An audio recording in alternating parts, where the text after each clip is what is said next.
This is RPMMORadio. Do it live! I'll write it and we'll do it live! A podcast all about roleplay and MMORPGs. I like what you got. Good job. With your hosts, Ashen Phoenix, Sid, Jazz, Sibh'Bae, and Kishmas. Everybody off. We need to go on a quick adventure.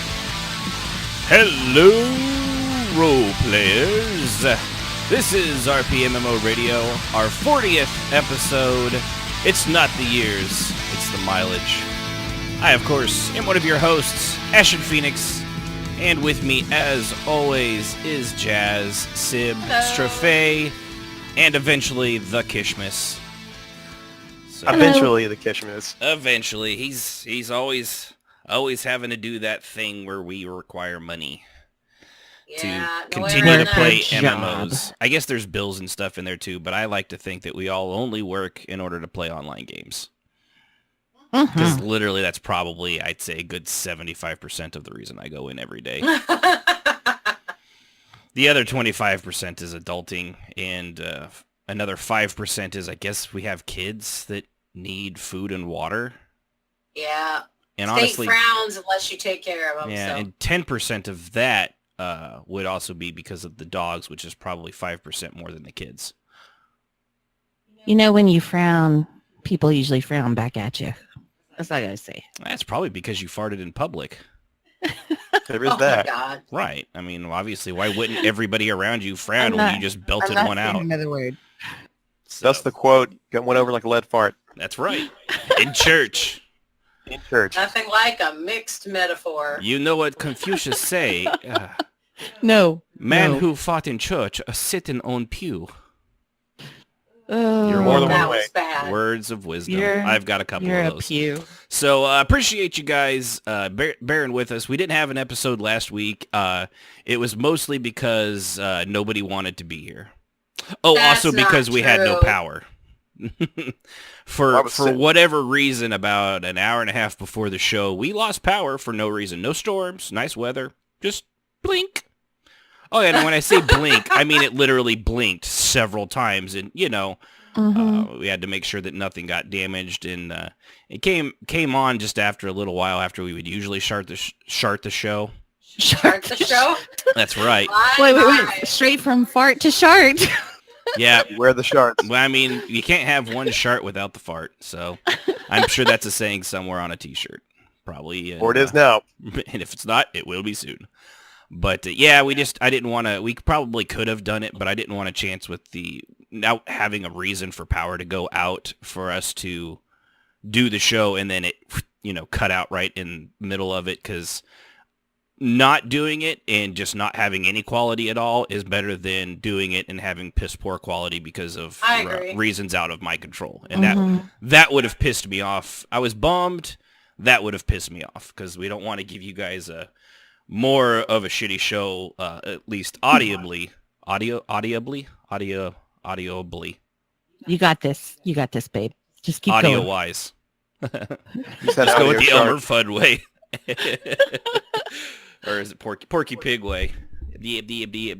Bad. So, yeah, we apologize for that. But it's some of these times of internet, power, both things that we require to do the show, since we are not all even in the same state, or because of Kishmas, the same time zone. So we appreciate you guys being chill with that.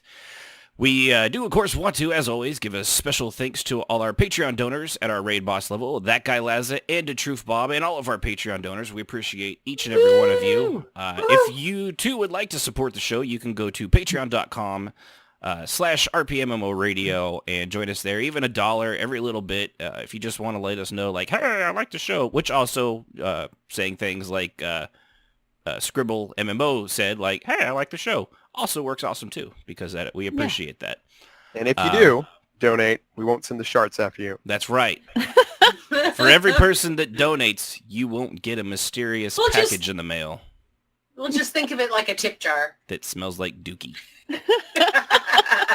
And with that, of course, I actually want to thank our 2 new followers, speaking of which, Sibh'Bae and Dial Hole 1. Oh, that's interesting. It's DYL, so it's different. And of course, Thank you for following us.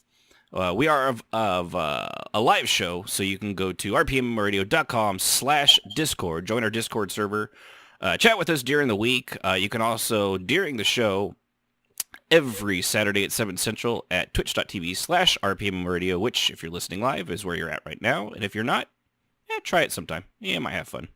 It also might be miserable, and you'll end up stop listening after 5 minutes. Either or. But you can go to our Discord channel, throw yourself in the caller waiting room. We do want to hear your opinions and your stuff on roleplay. Today we're going to go over two things, one of which is maturing your character. The other one was a news story that I find fascinating about the basic entire breakdown of Daybreak Games and their parent company, Columbus Nova, due to the Russian oligarch account freezing that the U.S. Federal Treasury is doing. And the complete 180 and gaslighting is probably the best word. Bullshit is probably the accurate word that they pulled over this week. Not to mention the layoff they also did this week of 75 people. Oh, and on Monday when they announced that they have some new game or something like that. Or no, it's H1Z1 going to PS4. It's been a busy week for them and not a good one at that. So that affects several MMOs, the EQ franchise being close to our hearts, DCU Online, Planet Side, and of course H1Z1, which isn't really an MMO, but is tanking very quickly. And the words of Darth issues the second, let the past die, bro. Yeah, it's... And if it doesn't die, you have to kill it. And there is that. Hair flip. Which Daybreak apparently is doing. Oh, man, they are. All on their own. Yeah. Yikes. But we'll go ahead and get into that after we talk about what we've been doing in roleplay, which I understand is probably going to take a little bit of time, but we'll speed through it a little bit since we've had 2 weeks, and I know I personally have had a butt ton of roleplay these last 2 weeks. So, So all right, let's see who wants to go. Oh, look at Jazz. Jazz, I see you have your hand up. Oh, Jess. I was just taking a drink of wine. Just the one Yes. this night because we're not doing that game again. Ever again, actually. Ever. You know that's a holiday that comes around once a year, right? I listened to that podcast. It was painful. That's not going to happen. Oh, it was again. painful for you, but everyone else loved it. Yeah, Jazzy with no filter is not Hilarious? Was hilarious. She's hilarious. All right, what have you been doing into this last 2 weeks, Jazz? Well, a lot of character development. We've been really focusing a lot on the Talvani RP with Sully and some internal conflict and good drama between Sully, the servants, your guild, and other members of the Talvani. So that has been a lot of fun because it's been positive, negative roleplay. So I don't mind negative roleplay when it can stay ungod-modded and people don't flounce And off in character. in a huff. Right, and just stay in character. I actually probably prefer negative roleplay over positive roleplay, to be honest. No. I know, right? Who would have known I played such a lovely, kind, positive character named Vaka? We all remember her. She Y'all was just motherfuckers this- need Jesus is what you need. Lying up in here. Nine. That thing you said was epic fail, Jazz. I'm just saying. Bullshit. Ugh. Are you playing that character Sorry, that's supposed to be like, we're supposed to go like, no. I had this No. just this wad of bullshit just stuck in my throat. There we go. I So got it now. anyway, so there was all kinds of roleplay. I roleplayed on Sial with servants, which was hilarious. That was my assassin character being all skulky and sneaky and having to go see Ashen's character next, who's her mentor, and she wanted to get some information from him. So she tracked him down, and Kishmas wanted to be part of it, so they were there, and it was Managed to get her on a boat. yeah, that was I'm surprised that I rolled really well for that, because normally she's like, water is a no. Yeah, The only way She out can is swim. swimming, and Yeah. there's what are those fish called, Strafay? Do you remember? The Slaughterfish. Slaughterfish. Yeah, she's just like, there's no winning out there. There's no way to cheat. You can There's drown. no winning. You can be eaten. Yeah, just no. Water scares the crap out of her. So to be stuck out there and no way off, it was, yeah. We'll have to show her that documentary that James Cameron did, Jaws. Oh, yeah. Or was that? Oh, yeah. Yeah, that was that Cameron or Spielberg? I forget now. The That's two are Spielberg, almost. wasn't it? Is it Spielberg? The two are almost interchangeable in their awesomeness. They are. I do get them mixed up on some of their older movies. The movie with the big I'm legendary. sure somebody in Slaughterfish. chat will probably correct me. So Mm-hmm. do your job. But yeah, So that was there a lot of there fun. was that was a lot of fun. We've had a lot of guild roleplay going on. We've brought in a couple of new people into the guild. Guild plots are developing, both because my character Kia is now pregnant, which I'm not a fan of pregnant RP, but it Why made a lot did of you sense. do that? By the way, I didn't get into that. But what is wrong with you? You know better than that. Look, There's some they things are- you don't roll the dice on, and that's one of them. No, I roll the dice on everything. And, considering that Trajan and Kia have been at it for a year now in real Called time, contraception. she has contraception, but, I rolled really high, and so I talked to Trajan. We don't play these characters as much, so it's not as big of a deal for us. It was a fun character. It was. She was a lot of fun. She's ruined now and will be forever. She was a lot Stop of that. You're welcome. So it was a natural thing. We talked about it, we debated it, and we decided that it made sense for the characters to move forward like this, which fits nicely, segues nicely into the topic here of developing characters sometimes in ways that you don't necessarily personally enjoy, but that it would do the character good to go through that sort of thing. So, Yeah. so she's going to go through that. We've stretched it out so it'll happen around August in real time. It's quite a distance away, so I'm not worried about it. And that should be fun to develop Kia a little bit more, which I enjoy doing. Turn her Uh, into just some old no, like you saw, she's a very much a homebody. So this makes a Yeah. lot of sense for her. She likes to cook and knit, and she's very much a homebody when she's not stealing. She's and not killing working. people. She's very boring. Yeah. So, she's got a lot of different sides, and this will definitely help. I'm trying to develop Kia into more of a leader and less of an active participant in illicit activities. So, Yeah. this More will of help the push her. dawn than the grunt. Yeah, I want her to be more of a leader, and this will push her in that direction, I think. So, Yeah. now you never know. I mean, it could backfire horribly. So, Right. It could be that some troll eats her baby. Good, Strafay. I'm counting on you. So in essence, it's my tune's fault that she's in the predicament she's in. Then it would be the reason she went mad because of one of my tunes. Yeah. So Interesting. we also have the role play developing where Trithalis' twin brother is stalking Kia and stalking Trithalis, and so we're going to be developing that over the next couple of months, and with a heightened density of the fact that she's pregnant and could be hurt.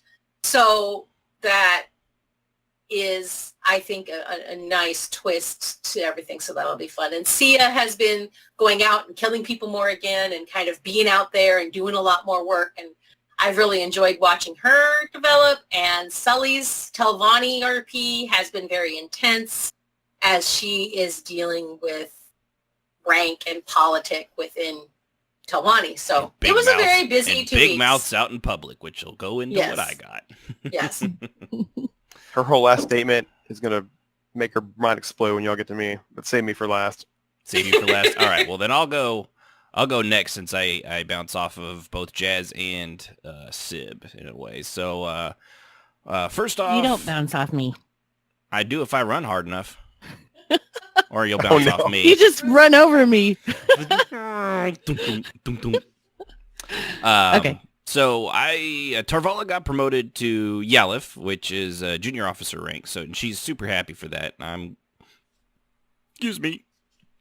Glad to be helping out the servants as well a little bit more, and I was able to, and because of that, my first character I actually inducted into the guild and interviewed was Caves, Jazz. They were like, yeah, we want to try. So they were actually the first one I got to give the lowdown to, and ask the questions of like, nice. Why do you want to, you realize being in the ordination's a lifelong thing. Once you join, after you get out of recruit, it's a lifelong. Sign your soul away. Basically, it's like the military, but never ending. It's like being part of the clone army in Star Wars. Yeah, it's pretty much you're just born into it. Oh, that Dunmer cult. That's right. So it was good too. It made me a lot less nervous doing that with somebody at least I knew was like, chill too and understood role play. So get myself back into the swing of things like that. Yeah. But with that, the big thing was I actually started probably a pretty big story arc. I've been slowly working on it. I did 2 events, and the first one was it was based off of, actually the original thing was based off of the old legend of the Jersey Devil, which I never told anybody except for Sib. But the Jersey Devil was what gave me the idea of having the Dunmer have to find something that was like killing livestock, and it was spotted, and it was, just really a creepy kind of thing that was tormenting a local village outside of a place called Ebonheart. And so they went there. I typically line up the thing with the stuff, but I don't actually have my character physically go out there because I prefer to stand in for the bad guys, actually have something standing there. In this case, I just used a scary mask and dark robes to represent it. But they've done 2 of them. The first one, it was really super tall, and the second one was 3 feet shorter. And it turned out it was full of black. It was resistant to magic. Magic just basically just melted around this thing, bounced off of it. It was eating livestock. It had actually attacked, what finally got their attention is it attacked a city guard and had, mauled him and killed him in the center of this town. And turned out to find it's some sort of gargoyle, but not the typical. It doesn't have all the traits. It's got no tail. It doesn't have the horns like a typical gargoyle does. And it was covered in like a black ooze. Think Venom, although that wasn't actually the idea when I actually had it. But it was very Venom-esque when it died and everything slid off of it. But this is actually just an introduction into a much, much larger overarching story of something that could lead to pretty big stuff. It just depends on how people go along with it. But these things aren't being created out, naturally and without assistance. And they're at various stages of strength and proficiency. And there is, in fact, more than one. That's why the first one was 10 feet tall. The second one was only 7. So, right. There's clearly more than one. But it is able to fly. But it should be a lot of fun. It could bleed over into quite a few different things. Just depends on how much people want to do, and it could end in a giant conflict. Like I say, though, I've got general outlines, and like we said on that one episode, it's got branches. But how far into those branches it goes just depends on roles is one thing, on how well they attack things and just the decisions they make during the storyline. So I'm looking forward to it. It should be a lot of fun. And it's, it's been a while since I've done something that grand of a scale outside of little things here and there. So that was a lot of fun. The other thing, of course, like Jazz said, was with Kenix. And her and Kishmis's character and Nathala, his in-character wife, all getting on a boat, and Kenix kind of spilled the beans about his how it is he was able to leave the ordination, and the fact that he actually hasn't necessarily he's officially left, but unofficially is kind of still working for them and with them. And he, being that they're high rank, he figured that this would be a good time to do that. And since Ciel already knew and she had other things, he figured, 2 birds with 1 stone. They already don't trust her, and they never will. I mean, she's a little, scrawny, dirty little wood elf. So it was more of a, look, it's not all bad. Some of them are useful. I mean, it's still dirty, filthy Enwa, but they're useful. Dirty, filthy Enwa. Even they can be manipulated to my means. I forgot to mention that I went to a, what was it? It's like dice game? Oh, you went to that scarabs and... Moths and scarabs. Moths and scarabs. Yeah, Moths and Scarabs. I went there on Cial. It was hilarious. How did you... I've never managed to go to that because I've always got something else going on. Somebody wrote a report on her being there. Yeah, it was great. I saw that. It was great. It was a lot of fun because she pretended to be very slave-ish and very submissive. Mm-hmm. Which is and probably most smart. people bought it. Yeah, which is smart because she knows that if she acts any other way, they would just thrown her out. So she's being very, she's well trained regardless of what people think.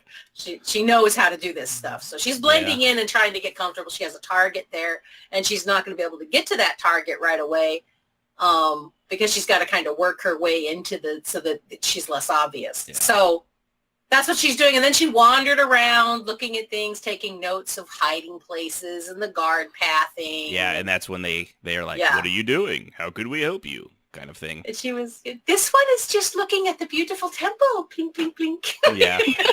Get out of here, filthy N-wah. So, but yeah, that was the big part. The other one was at a tea house with Kenix. I actually tried to play on him a little bit more this last 2 weeks. I was glad you came. Yeah, that was a lot of fun. I haven't seen you there in a while, and that was nice. Yeah, and that was with Jazz's character Cial, another one, Dalator, and he was being quite mouthy and not in the most lore friendliest of way around a bunch of ordinators. So there was quite a bit of conflict there. It was all good conflict, as far as I know. He handled it all as you should. I never got anything from him, so. It was all fun. No, everyone involved had a lot of time. And it bled over into Telvanni RP as well. Yeah, and it did, and that's when it led to me actually coming to blows with one of those Telvanni people on Kenix, mostly because, I'm sticking with this story. He started it. That's just the way. I'm the one with the microphone. I can tell it however I want. But he did make the threat first, and then, the character was down down from it. Honestly, it was a misunderstanding. Yeah, I guess there was a little bit of a misunderstanding out of character just in how it went. But what happens in character still happened in character, regardless of any slight misunderstanding. It wasn't even that big of a misunderstanding, but it was enough. It was enough that it came to at least a blow. Yeah, and it spawned roleplay both with you and with Sully, because the whole situation had to be handled amongst the masters, so they had to discuss it. Right. So yeah, I imagined last night it was. So was it last? Is it last night? Last Friday? night was Telvanni RP. Yeah. That you guys had quite a bit to go over. Yeah. So there was quite a lot of stuff that had to be dealt with because of that incident. Yeah. Well, and that's what the whole point is for. If it's for, Yeah, it is. We always hope one little. You never know when one little or two little things will start to snowball into something bigger. So, but that's the roundabout of what I've got. So, what about you, Sib? What do you got?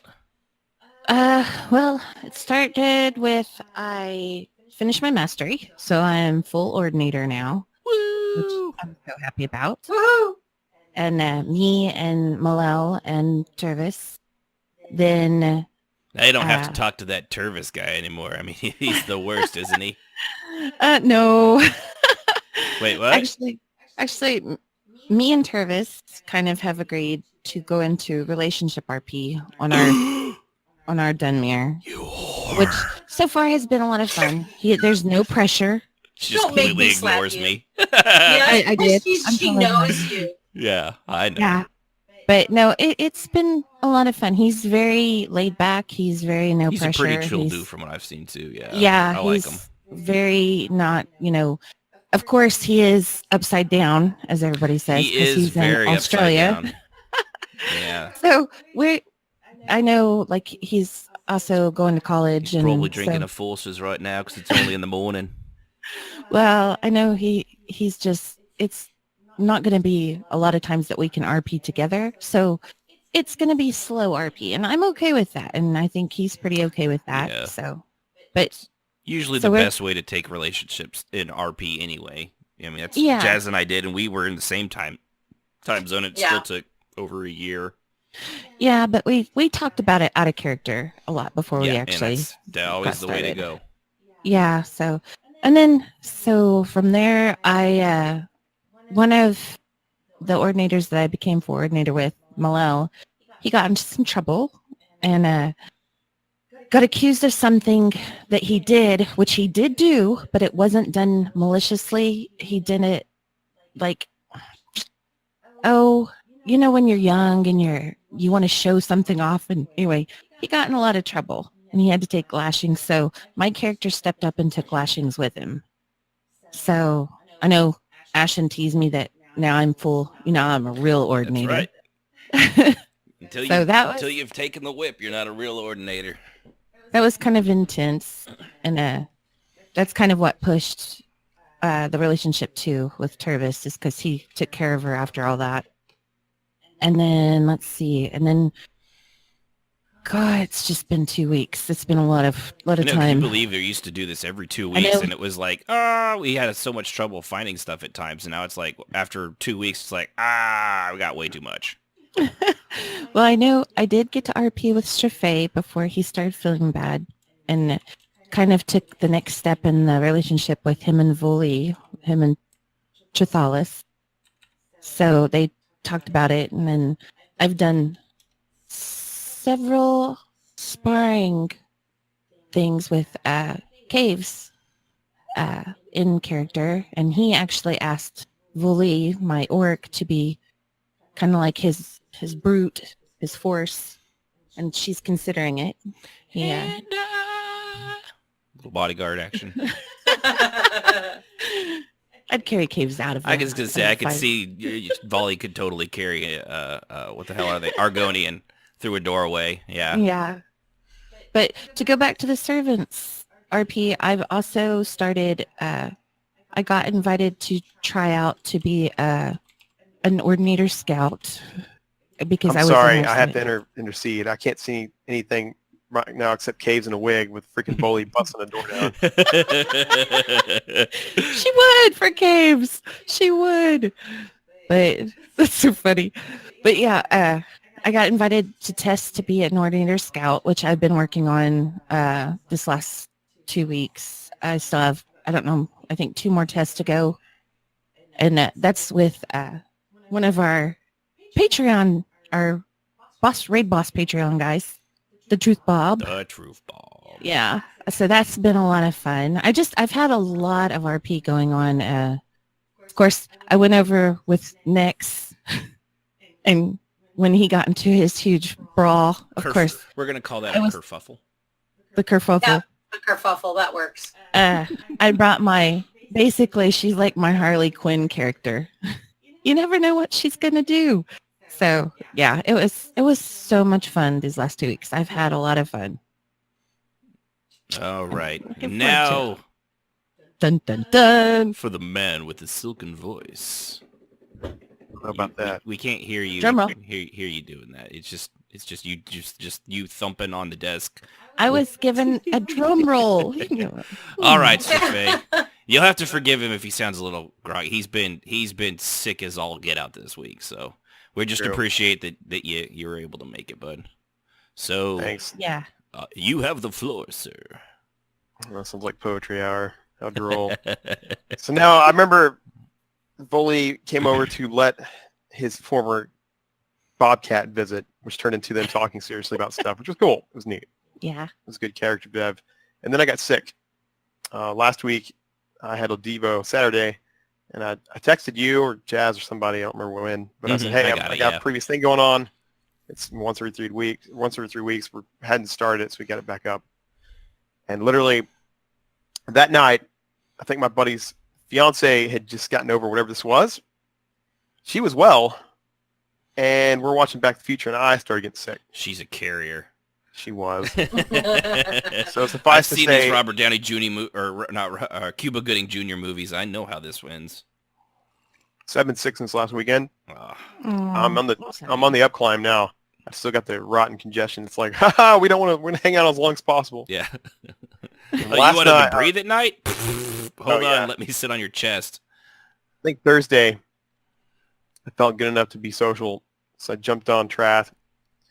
And apparently I walked in right after the big snafu that went down in the guild hall. And I had no idea what was going on, but of course I didn't really care because I had kind of a goal in mind. So I will say a Swiftleaf showed up. I'm not going to say which Silverleaf showed up. Oh my God, and that if was people him? noticed, I if wondered people that. noticed different speech patterns, I mean, he literally walked by Lord Nex and he said, That's- Lord Nex, stop. And just kept walking like and he wasn't even there. And I actually asked. I actually turned out of character. I turned to Seb and I was like, "Is he okay?" it pinged with me out of character that was really, really weird, and I was like, I wonder if the whole twin thing. I was like, I don't know, but I couldn't very well go back in there to find out. You were the only one that picked up on it, and you were the first I spoke to. And I told Billy later in the night, I'm like, there's a reason this is not. He's a little off tonight. I explained. Sibby's flipped out in a good way. Yes. But the way I was sat so there and I excited. talked, he talked to Belle, and no, he never talks to Belle. He talked to Belle like she was this grand matron of the ballroom floor. Gave her something nice, talked to her, said, "Oh, your job was so hard, but I'm sure it's really, really good what you do." He was leaving all these little hints, and no one was paying attention to me. They were too fascinated with what just happened. Right. It's a great Romulan move, and I was walking through, and I was like taking notes, watching everybody. Yeah. Sat right by somebody's office while they argued, and he could overhear everything, writing everything down. Yeah. Walked up to her after, had a nice little talk. She hugged her quote-unquote uncle, and there was a little hint in there where he acted somewhat surprised. Called her child, and she still didn't pick it up. I dropped all these little hints, and finally I had to drop something. Sia apparently swooped in and grabbed it. Jazz had no idea the whole night, and I was like, this is so... I was so tired. Well, and with, I needed to be talk in about bed. timing too. That whole thing that happened, man. That just set you up like you couldn't have asked for a better setup. I couldn't have asked for a better setup because Kia was too so caught up in what happened and worried about her fall and angry as hell. And he was telling her uncle, he's such a bright spot in her life. He didn't know what he'd do without her. He's worried about me because she got this little sign. And the Silverleaf that was present was like, that's quite interesting. Tell me more. Yeah. Oh, that's too good. Too good. And no one picked up on it except you at the very beginning. Yeah, and it's only because you've never, no matter what's going on, he's never once bumped into Kenix or in anybody else like that's with him and not like said, "Hey, how's it going?" Stopped and tried to drone on about every little flowery thing. Yeah, or at the very least, like ask. He always asks like how are you doing, this and that, and he's like, Lord Nex, and just like literally, you were like still walking as you said it. Like there was no time to almost even respond. I think I even like he in character. I think he even turned his head. And was like, that was odd. You did. Yeah. I literally said, Lord Nex, stars greet you, and then the next sentence, ta, and he kept walking. He didn't even stop. Mm-hmm. Right. That was it. Yeah. And then he's it was supposed to be, especially for you, it was supposed to be a Rengots move from the old days, and it was. Yeah. Because he would know next. Yeah, well, his twin would. Yeah, at the very least is enough about him, but Nex is just like, well, maybe he's just having a really, really bad day. But he he's having an off day. And he never stepped into the office. Yeah, he couldn't exactly go back in there and be like, hey, everybody, he's acting kind of funny. Yeah, and he never stepped into the office where the traps were laid for him because they were afraid he keeps stuff on Kia's desk. And he sat outside patiently, and he was just watching them bump into each other like bumbling fools trying to detect stuff. And, now that I think back, I thought that was strange, but it never even occurred to me why. And people always wonder, the evil twin thing, is it a stereotype? Is it somewhat overplayed? Absolutely, unless you do it right. And then it's like the Spanish Inquisition. Nobody ever sees it coming. Yeah, so that was awesome. Well played, man. Good job. He did drop something, and I sent him a tell and said that Sia will drop down and pick it up. And I sent her a tell and told her what it was. I said, it's a ring of Yakuden design, and she still had no idea. And I was like, he drank half his wine when Belle brought it to him. He always drinks all the wine. You know how Trath is. Well, and right he now, drank half of it, and then he dropped drinking mead in it. Yeah, that is true. He's drinking mead. Belle brought it. He is drinking mead, yes. And Belle brought it to him to that little table in front of her office. He didn't touch it. He left the coin in the cup with the ball next to it, and then he tipped her a golden Yakuden coin. Said, "Oh, thank you for your attendance." And he complimented her what a fine job she does. This and that. Geez. And he kept talking to Belle like she was this grand, whatever. And Belle was eating it up because no one talks to Belle. Yeah, she's like no one. She's a slave girl, right? Yeah, she's a slave, so nobody talks to her. Right. Exactly. Excuse me. He said hello to our vampire lord hanging out there. Valkyrin didn't even notice his existence. He just smiled. He kept drawing notes, and I literally was just lurking around in Romulan mode the whole time. No one picked up on anything. I kept dropping hints, and finally Sibh'Bae said, "Stop dropping hints." When you said the Yakuta thing, I was obviously just logging out, but I thought at the time Yakuten. I have right here. It's written down. It's written on a little notepad. My little post-it notes. I wrote down Yakuten coin because I wanted to remember that because it struck me that was odd. So the overarching thing is, I'm going to say the reason I was sick, I'm going to say Trath went to go check out Alien Ruin up in Alkir Desert. This is why I've been gone. Because that's how I'm going to play it. Because, I mean, I've been sick. Somebody took advantage of that. Yes, and I took advantage. He told her that's what he was doing. Oh, yeah, I told her that. And I was being real careful the way he said things. And I said things just differently enough that people might start to notice. Because he didn't really ever say darling too much. He would say, "Oh, hello. No. Hello, darling." And he would say it once or twice, but he would Darling. say there's certain key things he would say. That is when he rolled into Trask's house, he literally walked in. He's like, "Oh yes, this place." And that's the last thing I did before you said, "Hey, you're gonna switch over to Trajan because baby RPs." And then I was just too delirious on medicine. I had to go to bed. But that was my small role play, and at least I tried to make it that was fantastic. The amount of time I had. I just didn't want it not because we're going on a week and a half of real time, and Trajan still didn't know, and we really needed to get that told so that we don't have somebody walking up and congratulating Trajan. And yeah, no, that was good RP too because he said, "I got something to show you," and go upstairs. Trajan goes upstairs. He sees the crib by the bed. And he scratches his head and he goes, "Well, looks like I got a new boss." And then Kia's like, "Yeah, me too." He's like, "Are you as afraid as I am?" Trajan said, "Would you hold it against me if I told you I want to run to the hills and regroup?" Yeah. She said, "No, I'll join you." He's like, "Okay, cool. Then we can attack this together as an Imperial front." Yep, they're terrified, the two of them. They're just like, "Oh, what are we doing?" But, yeah, so that was good. Yeah. It was small RP, but it was good. Yeah, well, and, that's sometimes leads to the biggest stuff, So that's awesome, man. Good job on making the evil twin thing work out for you. I'm not going to spill the beans on where Trath is or if he's done anything to Trath. I'm going to let it play out. I'll let you guys decide who you're talking to. It'll be fun. Yep, that's going to be interesting. Well, he must have shaved his goatee. That's what it's impossible to know now. That's what I was going, well, he'll have a goatee. So that's one of the things. I literally walked in the door and he smiled and he rubbed his cleanly shaven chin. And that's when I ran to Nex, but Nex didn't see the emote. He just saw the greetings and the walk. Yeah, I didn't see. And then he's talking to Belle at the bar. He did it again. He kept rubbing his chin just so going. And I did it a couple times. No one noticed. Yes, you did. Yes, you did. And I completely missed that. Oh, mutter. Your subconscious was screaming, Jazz. It's hilarious. Yeah. Man, some dark assassin of the night you are. Jeez. Yeah, I'm she was preoccupied with her around. two favorite people getting into an argument. And coming to blows and both threatening they were going to kill each other. And she's like, "Oh, God, this is like my worst nightmare right here." So that's cool, man. Way to go on that. You had anything else? What'd she do? She said, "Hold on. What are we holding?" Who said hold on? No idea. So, anyway, we're going to move on. What? All right. So with that, I want to hit real quick this probably for we'll do a solid hour on the actual roleplay stuff here, but I want to hit real quick on this thing with the Columbus Nova and the people that own that supposedly now not actually the game, the financial company that owns Daybreak Games.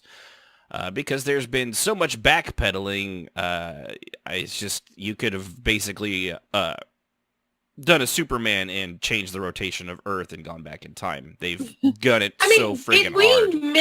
Did we miss it somewhere where they were owned by this company? Because I don't remember that ever being discussed. All right, so let me give you a quick timeline here. Back in the day, 3 years ago, when SOE was up for sale, a company called Columbus Nova, which is a Russian company and a subsidiary of a company called,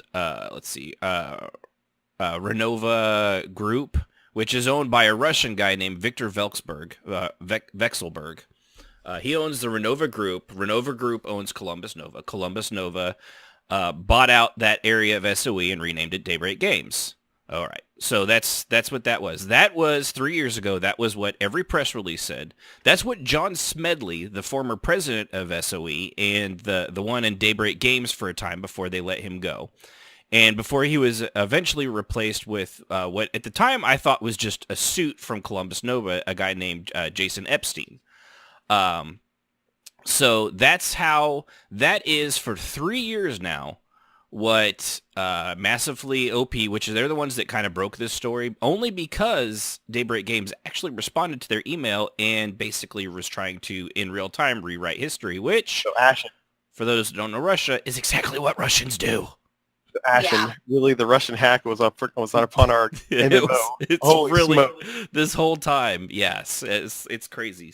So for 3 years now, that is what everyone has believed. Now, it comes out that Viktor Vekselberg, who owns the Renova Group and its conglomerate and its subsidiaries and blah blah blah, he's like a Russian oligarch. And right now, because of the stuff between America and Russian, they're going to be putting a freeze on that company, and by putting a freeze on those assets, every company that goes down the line, which includes Columbus Daybreak Nova. Games. And from there, Daybreak Daybreak Games. You're right.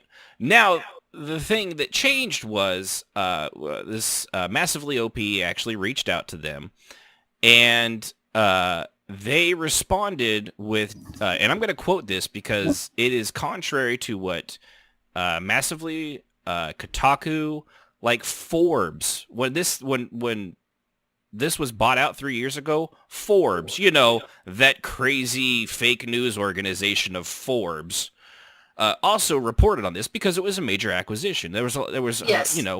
millions of dollars that traded hands for this, and it said Daybreak Game Company has no affiliation with Columbus Nova. Jason Epstein, former member of Columbus Nova, is and has always been the primary owner and executive chair of Daybreak Games, formerly Sony Online Entertainment, which was acquired from Sony in February of 2015. Right. That is utter bullshit. That is not. I mean, and earlier in the month, to add to this, apparently somebody from what they think is an IP address that was associated with Columbus Nova was going in, editing Wikipedia pages and everything on the internet the best they could to scrub all of this from the internet, knowing apparently that these account freezes and sanction kind of things were coming.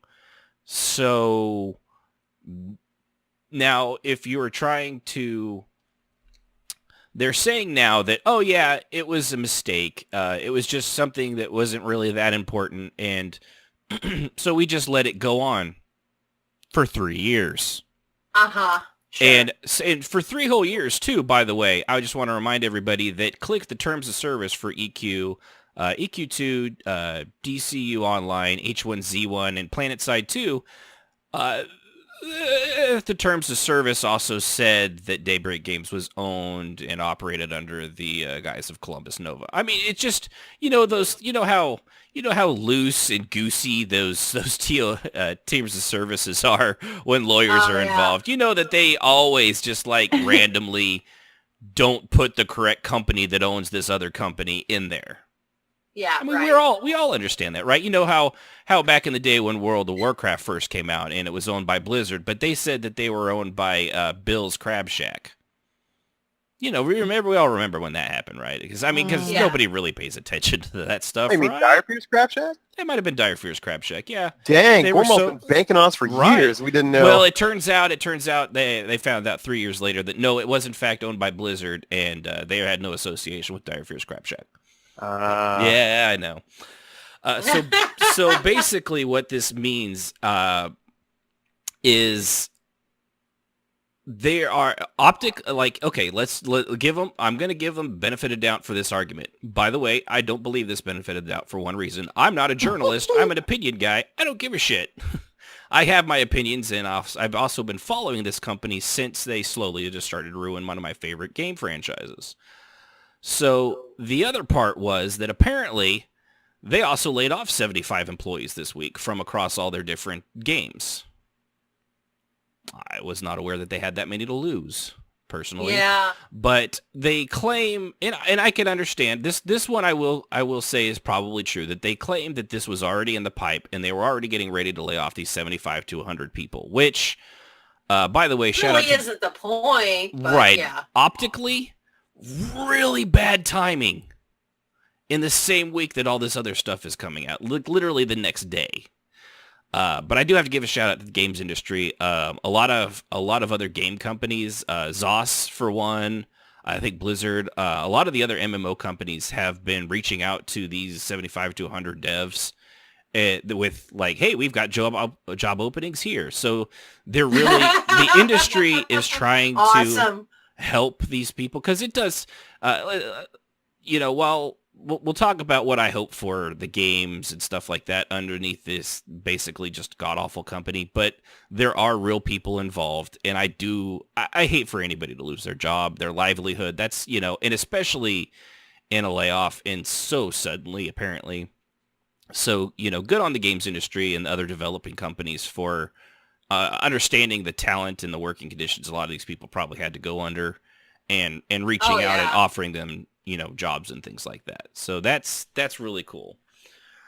So that said, by the way, I want to really put in here that these are small companies too, because the assets being so frozen are between 1.5 and 2 billion with a B dollars. Wow. That's what's being frozen.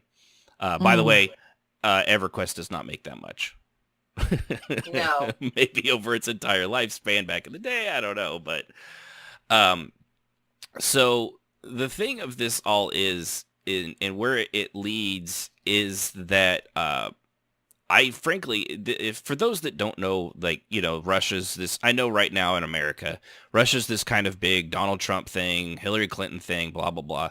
But the Russian government is not a friend to the world. I'm just going to go out on a limb and say that. Now, don't get me wrong. I say the Russian government. The Russian people are fucking awesome. They're fantastic. They're great people. And and thank you, Russian people, for all the dash cam videos that have given me literally dozens of hours of entertainment. I am not lying. Not lying. You guys are awesome. That way, man. People not power, right? Pretty much, yeah. Yeah. And I really do. I've always loved the people of Russia. They've always been really good, strong people. That's why I make the joke, you're strong like 10 Russian women, because 10 Russian women would probably kill you. But the Russian government isn't a friend of anybody in the world. That's why these things are, even their own people. And that's why these things are happening. It's not just America doing this. It's other countries. They're just basically tired of their bullying. To give you a quick example of the things that they do, everyone knows the Black Lives Matter movement, and then on top of that, the movement, the support the police, the support the blue. Right. Back the blue, I think it's Back called, the blue. Thank you. I couldn't. They've actually in Russia. The government has been caught actually creating Facebook groups and things like that of both of these, and then people join them. And they ramp up the rhetoric of, on one side they'll be like, yeah, the police are terrible and they just out to kill all black people. And on the very same kind of page, just the opposite side, black people are just, they have it coming and the police are just doing the best they can. And, and then people join these groups and they, everyone picks their tribe. Yeah. And this is just a quick example. Whatever you believe on either side of these, whatever, I don't care. But the fact is they're playing both sides against the middle. It's the bait to bring in the weak-willed. It's like Jedi mind tricks, man. Mm-hmm. Yeah, it is. It really is. And in this instance of both of those, there's going to be somebody is probably on one side or the other. you're gonna get the really hyped up people, and that's exactly what they're after. They want instability in the world. They mess with everybody's elections, not just America's. They've messed with Europe's. They've messed with Asian countries. They mess with everything. They're basically South America. I know South America. There was some, oh yeah. I forget what country, but there was one of them that they really were screwing with. Right. So when I say that, like Putin is not a good guy. He's ex-KGB. He thinks like a KGB guy. He's not a friend of his people or any people. He's a friend of Putin. Hey, Ashen, here's a nerd shout out for you. What do you call it? Shadows of the Evil Empire. Oh, Star Wars plug. It's pretty close, yeah. It's Soviet space Russia. Jedi kill you. So when this is what I'm getting at with. Oh, you go against Empire? Empire puts boot in you. That's right. So that's what I'm saying. If for those that don't know how bad Russia is, that they would put their fingers into even something as small as an MMO development company is not outside of the realm of possibility. And the fact that this gaslighting and backburning, turning back of all these things and saying that this Jason Epstein is the sole owner of this company, which by the way, I understand why. I mean, if that's the case, investors and stuff, you don't want one sole owner. Of course, the sound of Daybreak Games being owned by a company like Columbus Nova, that always sounds better than it's been bought out by one individual. So, so if that is true, giving them a benefit of the doubt that just Jason Epstein has owned it this entire time, well, were you lying then or are you lying now? Because either way, they're lying at some point. And wasn't who did the hack? Did we ever find out who did that hack originally? That took us out for a month? The DDoS attacks that were constant? The DDoS attacks? No. The attack that closed down EQ for those summer? I remember that happening, but I don't ever remember them ever... Wouldn't it be ironic if it was Russians?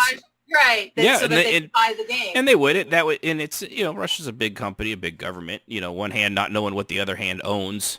Well, cyber warfare is a thing. It is. Yeah, it really is. And the minute this broke, that was the first thing I thought was all the DDoS attacks that were pissing us off, that were closing all of the games down for Sony for so long. I don't think that was just like one of those light bulb moments. I was like, geez, really? Our game isn't even safe. What better way to test something nasty? It's like, hey, let's just attack something as mild as a video game. This little nerd community. They'll make an uproar in their little community, but who's gonna, it's not gonna be on the front page of the New York Times, Right. Yeah. In other news, tens of thousands of nerds couldn't log into their nerdy little world. There was that hold my beer moment because Sony had to lie, and then it did make national news. So that is true, but to tinfoil hat aside, there is some serious stuff going on. Yeah, and to go in what Jazz had said, Putin himself had said World War III won't be fought on a battlefield. It will be fought in a world of ones and zeros. And for them to be taking a company like this. Now, okay, so I know we are a role-play show. Way off topic. Well, it's still all connected to this. It does. It all connects. What I want to say, I would want to give, because not everybody knows what Russia is really, that they're really not the friend. They're kind of a joke. It's like North Korea. North Korea is a serious threat to the world. It's run by a fat little chubby guy. It's really hard to take it seriously that he has a nuclear capability. I get that. So would-be Blockbuster manager, right? That's bad haircut. Right. Bad haircut. Every time I Video see late. him, that's what I think. And bro, I charge you extra. Oh yeah, okay, cool. I'm out. You been here 4 hours. You eat all my food. You scare my wife. You need to go home now.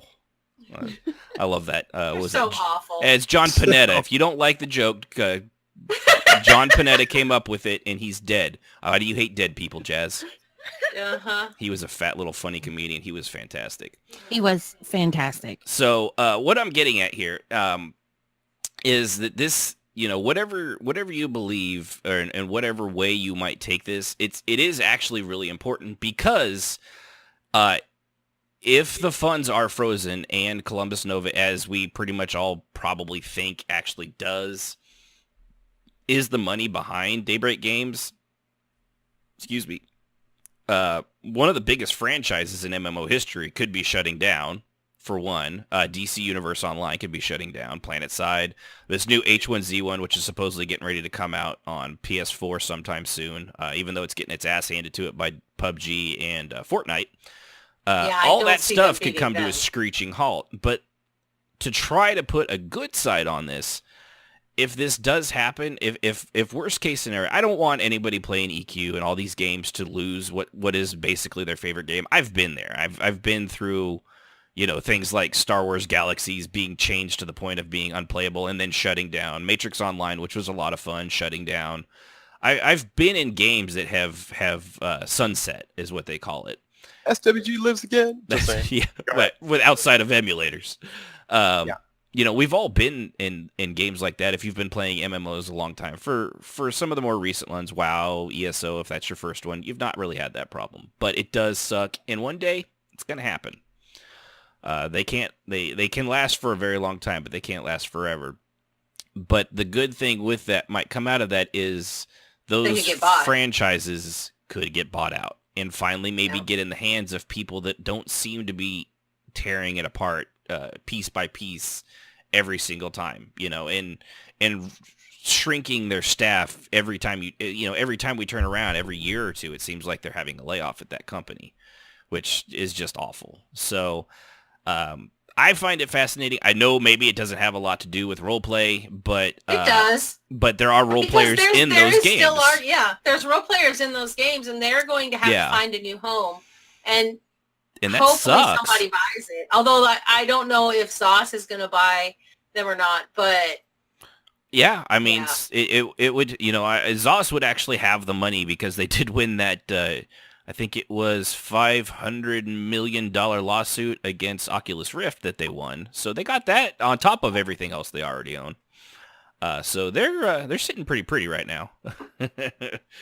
But, Just Survive is the other one, which I think is an H1Z1 spinoff. But, yeah, man, it's a real bummer to see something like that come about just because, I mean, it's like we learned with Nixon and every politician and every scandal from then to now. It's not necessarily the deed and the crime that gets you. It's the lie and the cover-up that really, really gets you. Yeah, I mean, that was the whole thing with the whole Sony shutdown back then, was because they lied about it. If they just would have told the truth, I don't think anybody would have been that upset. Everybody gets hacked. People are very, just don't lie. Very forgiving to honesty, and when you're not honest and it's so clear you're not being honest, when you've held the ring of power for so long, no, serious though. I get it. When you have the ring of power so long that you've gotten away with so much, you start getting arrogant. You start thinking you can get away with anything. Of course, you can't once it comes out, like you were describing a scandal. But at that point, it doesn't really matter. It's the whole mindset of, well, I'm in power. What do you know? Yeah, exactly. I know better than you. I'm smarter than you. I've got this ring of power. What are you going to do about it, peasant? So, yeah, I wanted to hit that because it hits near and dear to our hearts here on the show. Hey T, how's it going? So I really felt that needed to be something to go over, and it is. And honestly, what I gave you was the stripped down version. If you go read the article over at Massively OP, like their articles, they wrote it. They got responses back from Daybreak Games gaslighting them, and these people, I listened to their podcast on it, and they were like, they're so kind-hearted. They're like, oh, we must have got that wrong 3 years ago. But then they did journalist stuff, and they're like, no, because if we did, so did Kotaku, so did Forbes, so did all these other places. They're lying to our face, Yep. So, it's just, man. What? Thank you for following, T. Appreciate that. T just followed us, so it was a ding. Woohoo! And it's the EverQuest leveling ding. I'm glad to hear my sound effects actually work during the show like I'd hoped they would. Speaking of EverQuest. That ding is the ding of endorphins. It really is. That's why I had to pick that for everybody that followed us during the live show. So, especially when you're deep down. And which, if you haven't followed us during the live show, go ahead and twitch.tv/RPMMORadio, hit that like button. And if you got a Prime account, subscribe. We'd appreciate it. Let's just hope that in the end, these people that lost their job, they can find some work somewhere else. They do good work, and that these companies, that they're able to keep these games going. And if they do transition to new ownership because of whatever reason with all this, that it goes smoothly, and that we don't lose one of the original MMO franchises, the first one that really did it in 3D as well. And has been around since, 1999. I mean, that's almost 20 years now and it's still running, the original EQ. And then EQ2 was 5 years later. So here's hoping. So with that, let's RPN like it's 1999. I knew you were going to say that. 1999. Okay. I got to get the topic up now. Where is it? Yeah. So, all right. So with that, we'll go ahead and hit our main topic. But before that, let's go ahead and see who is representing the show with a word from our sponsor. Does your child still watch cartoons, anime, play video games for hours a day, and speak about Pokemans hiding in their phones as if they could see them in the real world? We here at Forced Maturity Boot Camp understand, and we are here for you. We'll whip your fat, pasty, socially awkward lump that birthed from your loins because of one night in the back of an Oldsmobile into a fully functioning, semi-coherent adult like figure society won't cringe away at and avoid eye contact with. Our carefully selected and overly chiseled counselors will show them things like sports, motorcycles, and vehicles with wheels so big it gives me a half chub just thinking about it. By the end of our program, they'll not waste their time spending hours watching cartoons or playing their Playbox Wiis and wasting money in online gaming. Instead, they'll watch 3 hours of sports every single day, go to monster truck rallies, and spend hours and possibly hundreds of dollars at bars just to show how great they are and that they aren't home like some kind of loser. These are, of course, acceptable forms of entertainment, and we'll see it that they agree to it by the end of our program. So send your kids to us. We'll take them anywhere from age 5 to 30. Just because they can vote doesn't make them any less of an embarrassment to you and your family. Call our toll-free number at 1-800-NO-NERDS. Do it now, you scumbag! Sunday. Sunday. And also, rest in peace, R. Lee Ermey. We love you, brother. Semper Fi. Indeed. I am not built to be a drill instructor. That is really hard on the vocal cords. All right, so We need a guest star, Wacky Choda, one day to do it. He's pretty good at it. Is he good at it? Yeah, I bet he is. He's the military my little stuff. brother turns into a terrible person once he starts working once out. he goes military. You're gonna take that Wacky Choda. No. He's working right now. Not the little Strafe. Not the little Strafe. The little Strafe. Oh, jeez. That's an image. Mini Strafe. Exactly like Strafe in every way except for 1/8 his size. By the way, rest in peace, Troy or Vern Troyer or whatever his name was. Little Mini Me died this last 2 weeks too. Yes, he did. Yeah, last two of America's greatest: R. Lee Ermey and Mini Me. Probably in that order. All right, so maturing your characters. It's not the years, it's the mileage, to quote Indiana Jones. So how does one mature a character? Do you want to mature them like a fine wine, or are they going to mature like milk?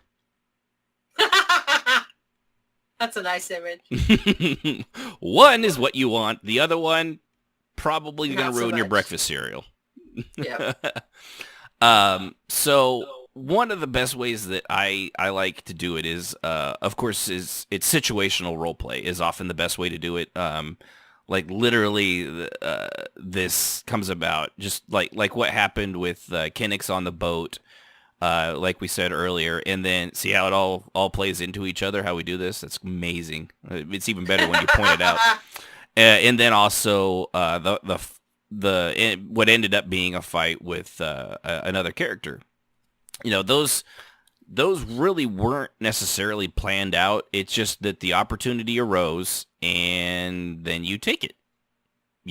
It's the Luke Skywalker losing his aunt and uncle, and then because of that he had no connection, so he went off with Obi-Wan, became a Jedi, saved the galaxy, and eventually throws a lightsaber over his shoulder and disappoints apparently Sibh'Bae. Hey, that's Disney. That's Disney, bro. Brag Disney. That's saying. Right. Or Harry Potter, running down to the bathrooms to help Hermione, when there's a troll in there, and that's how they end up becoming best friends, and after they were already kind of shitty to each other before that.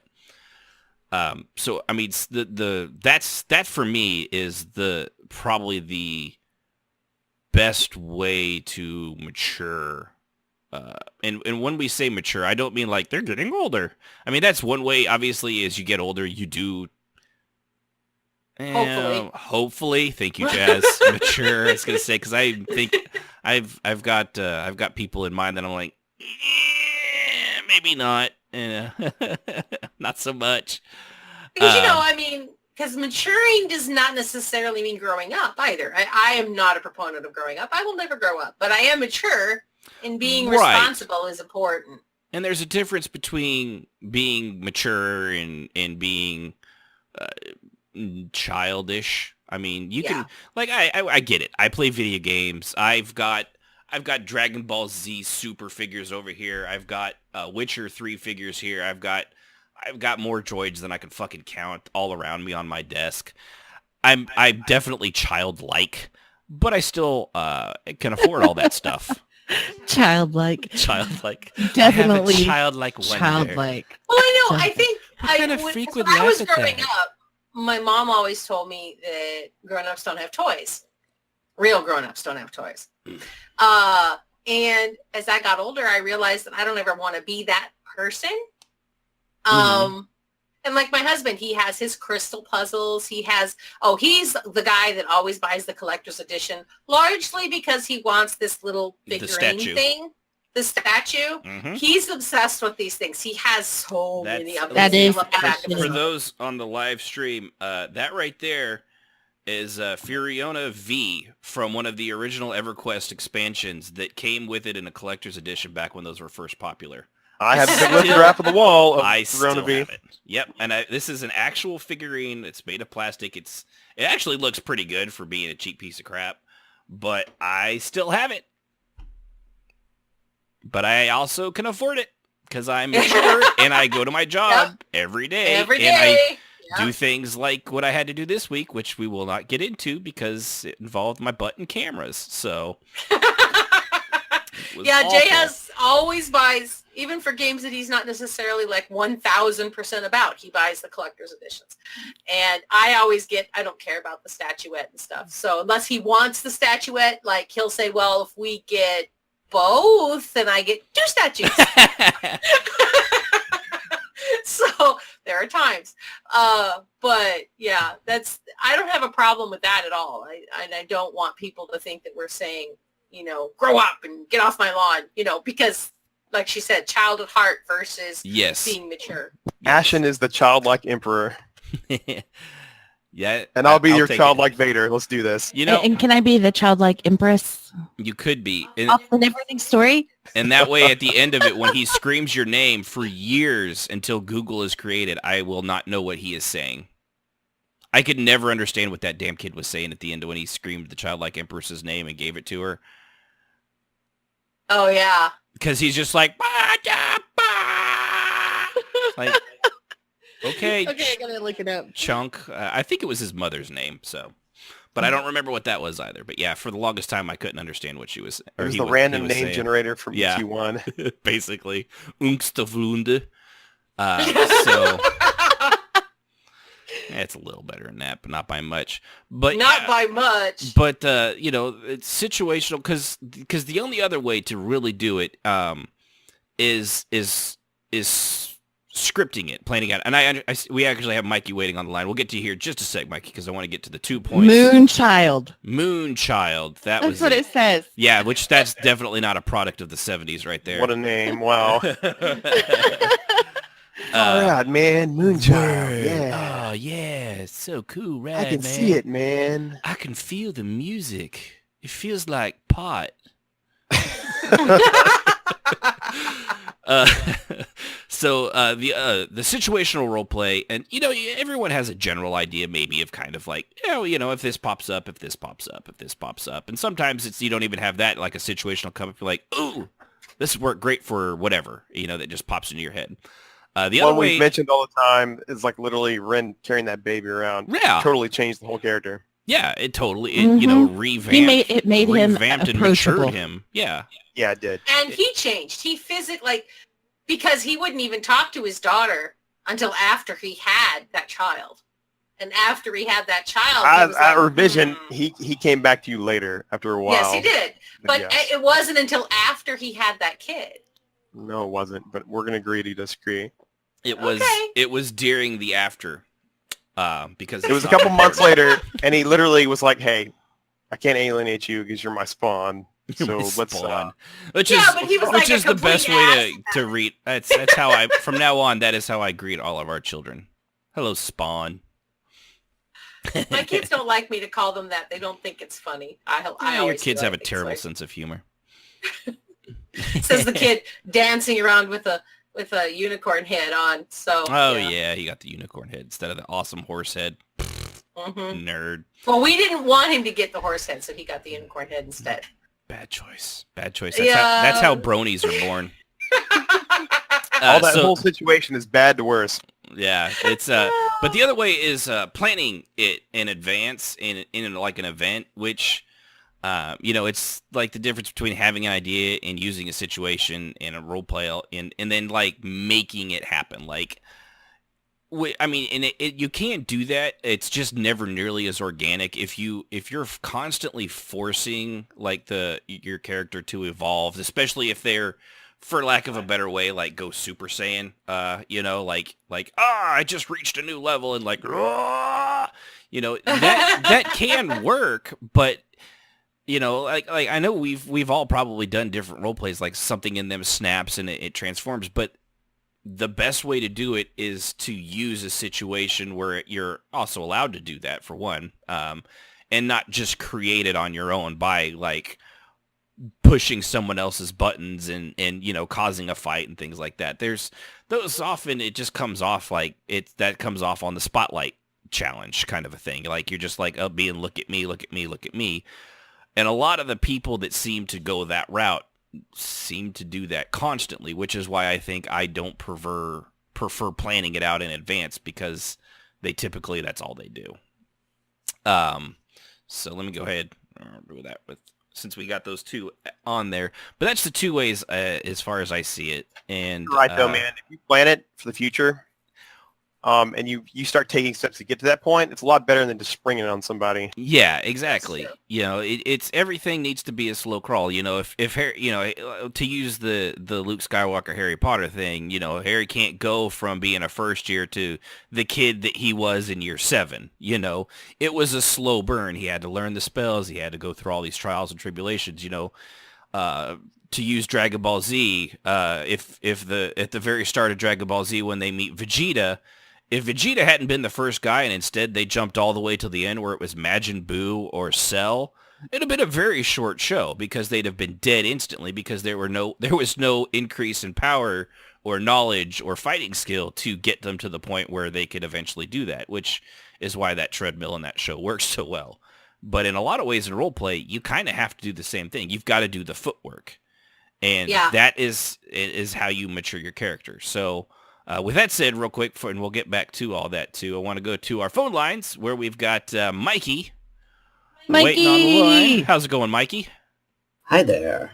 Hello. First off, congratulations on episode 40. Thank you. Thank you. That is a long way coming. You guys deserve all the praise and all. Thank you so much for keeping the content going as well. Oh, stop. Go on. But I need a few moments to wipe the brown off my nose real quick. But it's all right. We'll call you Frank the Brown-Nosed Reindeer. So I actually have a few points, or 2 questions. My first question is, how would you define maturity in the sense of roleplay? If you had to define it, what would you call it? Well, I know how I would do it. Anybody want to take that before? You go ahead and do it first. Well, fine, then I will. So much for letting you guys try to talk. For me, it's maturing your character is basically change. They grow and that they change, just like you would in real life. You know, I'm not the same person I was 5 years ago, or 10 years ago, or further back. Probably sometimes not even a year ago.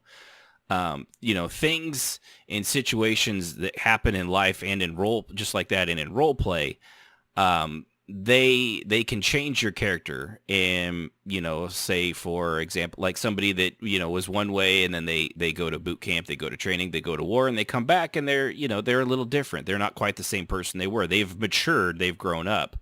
They've also, in the same way of role playing, gained a certain set of skills they have learned over a number of years. And often in our cases, it's magica or magic or combat skills and things like that. So those kinds of things, they slowly mature the character. Maybe they are able to settle down and they're not, so silly or goofy. I know for my example, Tarvala, when I created her, she is still a little silly and goofy, but she was very naive. She was very... she had very little combat ability.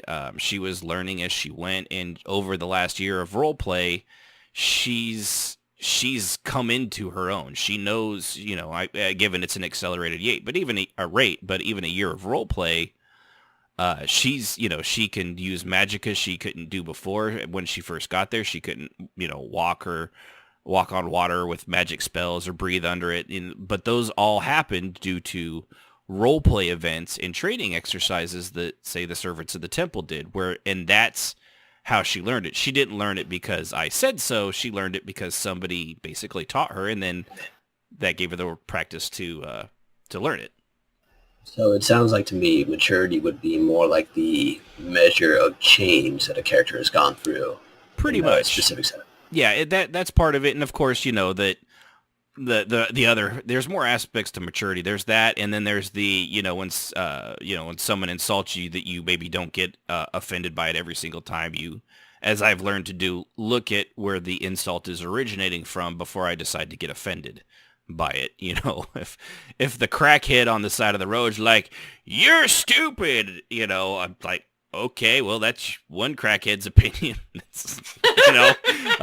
I guess if you think, you don't really know me. You're just, you're dragging your mattress behind you. So, really, whatever, but if somebody I know and care about is like, you're being an idiot, I might have to take that to heart. So that's, that's another aspect of maturity that we mean as well, is how they would interact with other people.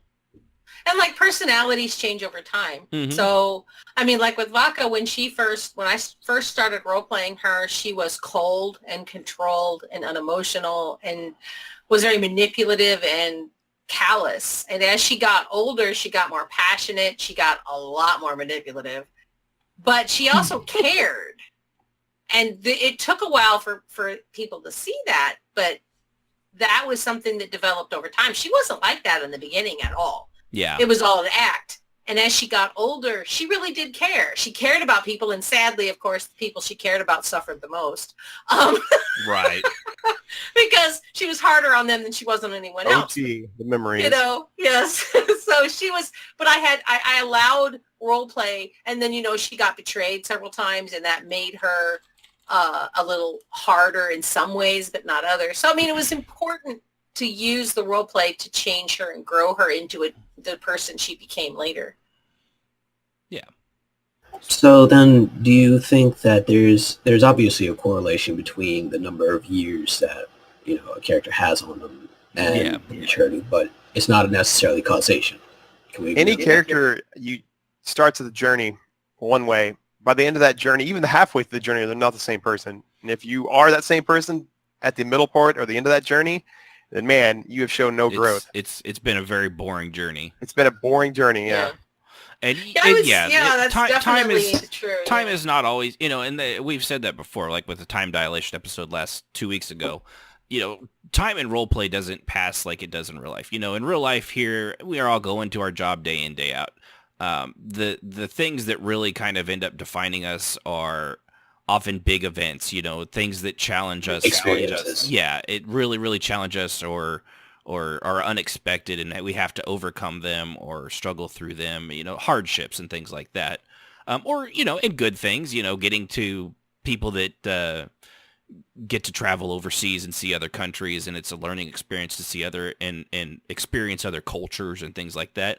That's a good way that you can actually grow as an individual and person and realize, maybe how good you have it or how different the world is, in other places than your small little, neck of the, corner of the universe. So there's, but with role play, time obviously has to pass differently. And, if you can't necessarily, you've got to squeeze multiple kind of years of experience into a story format, which is why stories work so well. They're always on, unless you're J.R.R. Martin, where, you just have to go into every inane detail and then take 15 years between books. Most stories, the things that happened or TV shows or movies, just when you think things are getting ready to calm down, boom, something else comes up that's out of left field, but also it's still on the field. It's not completely separate. It just has something. It's just something else that comes up. Is that kind of what you were thinking of? Oh, there he is. No, I'm reflecting because I'm an idiot. Reflect faster. I can't. I'm slow. My legs. The sun reflects just as fast off of objects as it did when it got to them. Why can't you be more like the sun? Be like the sun. Be more reflective. That's right. Be shiny. The only 2 cents I'd add to that is that there's this thing in psychology called fluid intelligence and crystallized intelligence. I don't know if you guys have heard of that or not. I think I've heard of the fluid one, not crystallized. It's basically, you're much more open to learning things, less experience you generally have. But as you gain more experience and learn things, or, as you mature a little bit more, then you're much more set in your ways. So say, for instance, as an example, a kid learning a language at the age of 4 is going to have a lot, an easier time than a guy at 20 learning Spanish. You know what I mean? Exactly. So, completely random note, I really want a Crystal Pepsi now, bro. Thanks. Ugh. Well, this will be Strafe's last episode, everybody. Say goodbye to him. I generally hate Pepsi, but that Crystal if you one, drink dude, a Crystal Pepsi at this point, I'm pretty sure you're going to die. Well, yeah, but just saying. This distraction over. The complete ADD moment. There was a video of somebody that found a Crystal Pepsi and took a drink of that on the internet. It didn't go well for him. Let's just say vomiting ensued. They re-released it a couple years ago, man. So you had this was an fresh original. ones out. Oh no! Don't do that. Exactly. But no, I get what you're saying. Yeah, I actually have. I forgot what that was called. But yeah, it's the premise of why your mind is more elastic. It's why old people are old people, and they're horrible. All of them are just horrible. It's why, as you, like your grandparents, they're set in their ways. They get up, they go to Denny's at 6 o'clock every morning. That's what they do. And can they change that?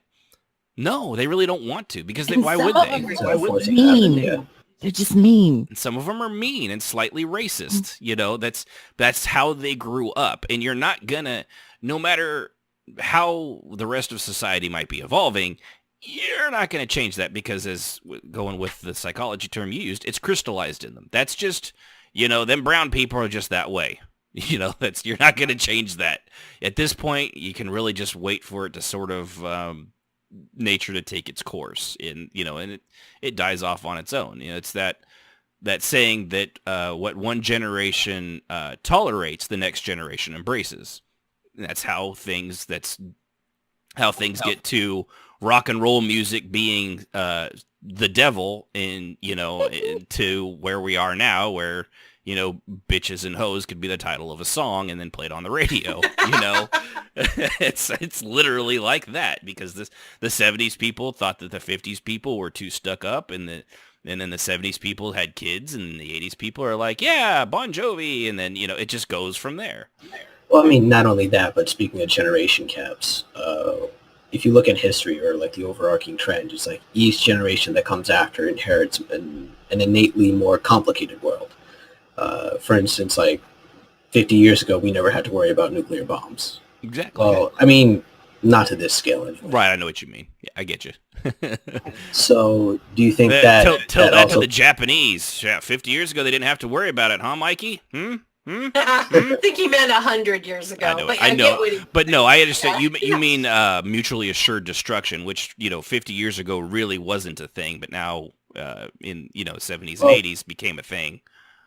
With the exception of the Cuban Missile Crisis, yeah. But, yeah. I mean, like, they didn't have to worry about... Well, God damn it, I'm sucking at examples today. But so roleplay. The idea, the idea that I'm trying to get at is that, with each succeeding generation that gives rise to a much more complicated world, does that play into the adaptation of maturity, or does it stay the same? Does that make sense to you guys, or like? No, well, I get what you're saying. Like, well, and that's the thing too. The longer a character goes, obviously, just like what you were saying, the more complicated it is, because the more, we all come up with a little bit of backstory, but through the actions of roleplay, the amount of, and the more roleplay you do, the more backstory and character that character has that isn't created just in your own head as on off-screen backstory. It actually has happened, So when you have, as Tarval is right now, a 1-year-old character,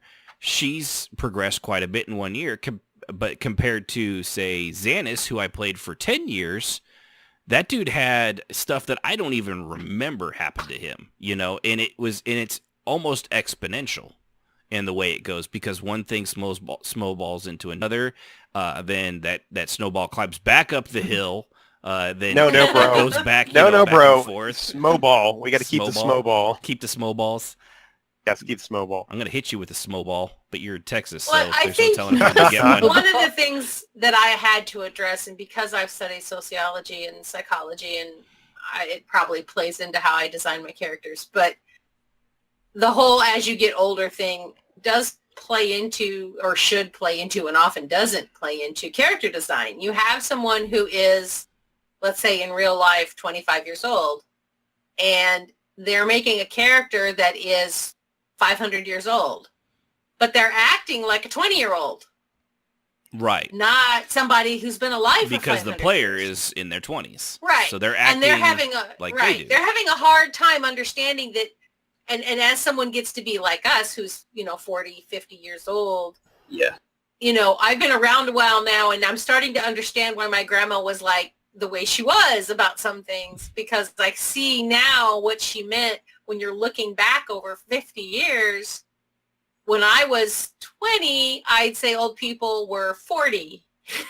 Right. And now you're now like, that I'm but 50, you don't feel 50, not do old. you? Right. No, old people are 80. That it's shifted.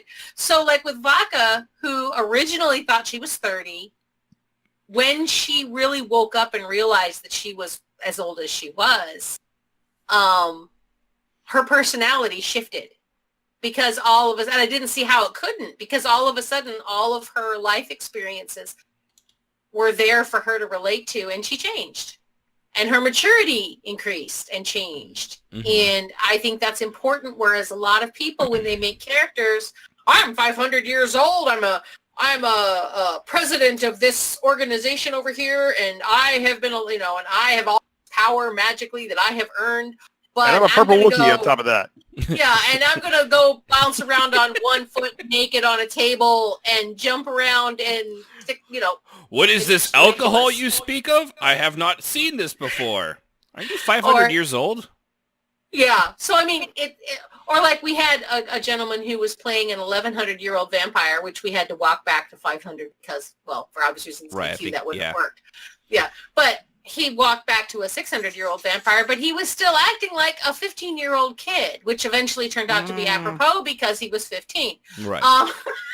Which I pegged right away, and eventually came out as like unsurprised for me, because I was like, well, that explains why he was acting like such a turd. But I think when you're designing a character, you have to keep in mind the maturity. Well, or people just won't take you seriously.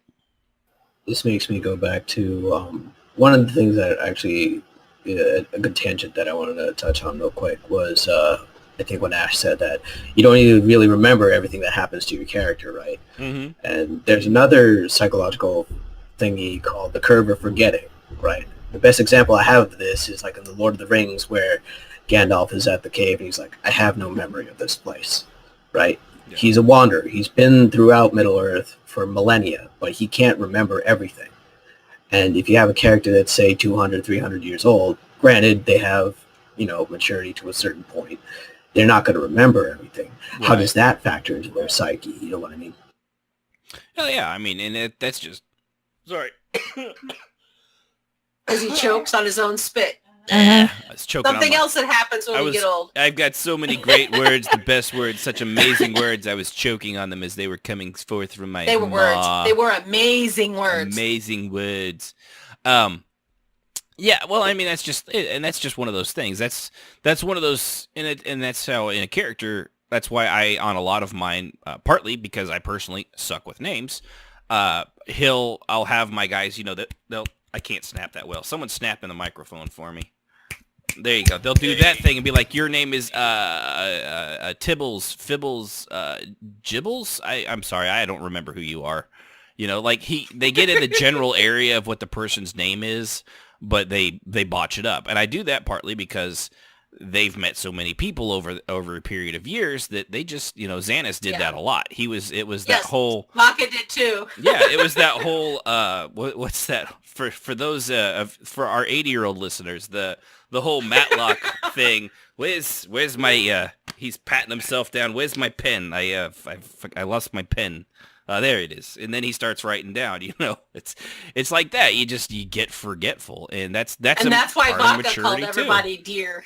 She called everybody dear because she never remembered. Yes.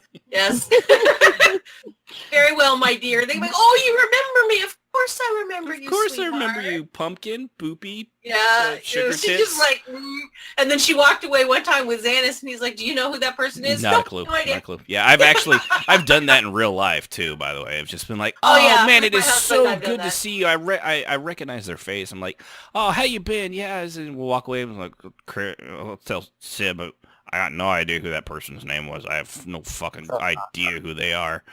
I think I went to school with them. The ones that actually did something devious or they're memorable. But you see so many folks that you run into that person from the thing. Hey, how's it going? Right. Like, yeah, and it always takes me a little bit. Like if they're like, and if somebody ever sends me something and I'm like, I don't remember who you are exactly, don't be offended. It's literally because I just don't remember almost anything. I'm a mailman. I remember thousands of names, and I don't know most of those. I just guess. I guess through 90% of my job, and I'm just really a good guesser. Excuse. I have a built-in excuse because I had the head injury, so I have no short-term memory. So I just say, sorry, there's no way I'm going to remember who you are. You have a what? Explains so much, Jazz. It does.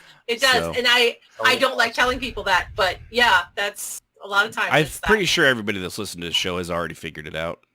Shut up. True that. We still love you. Did you say you had a second part, Mikey?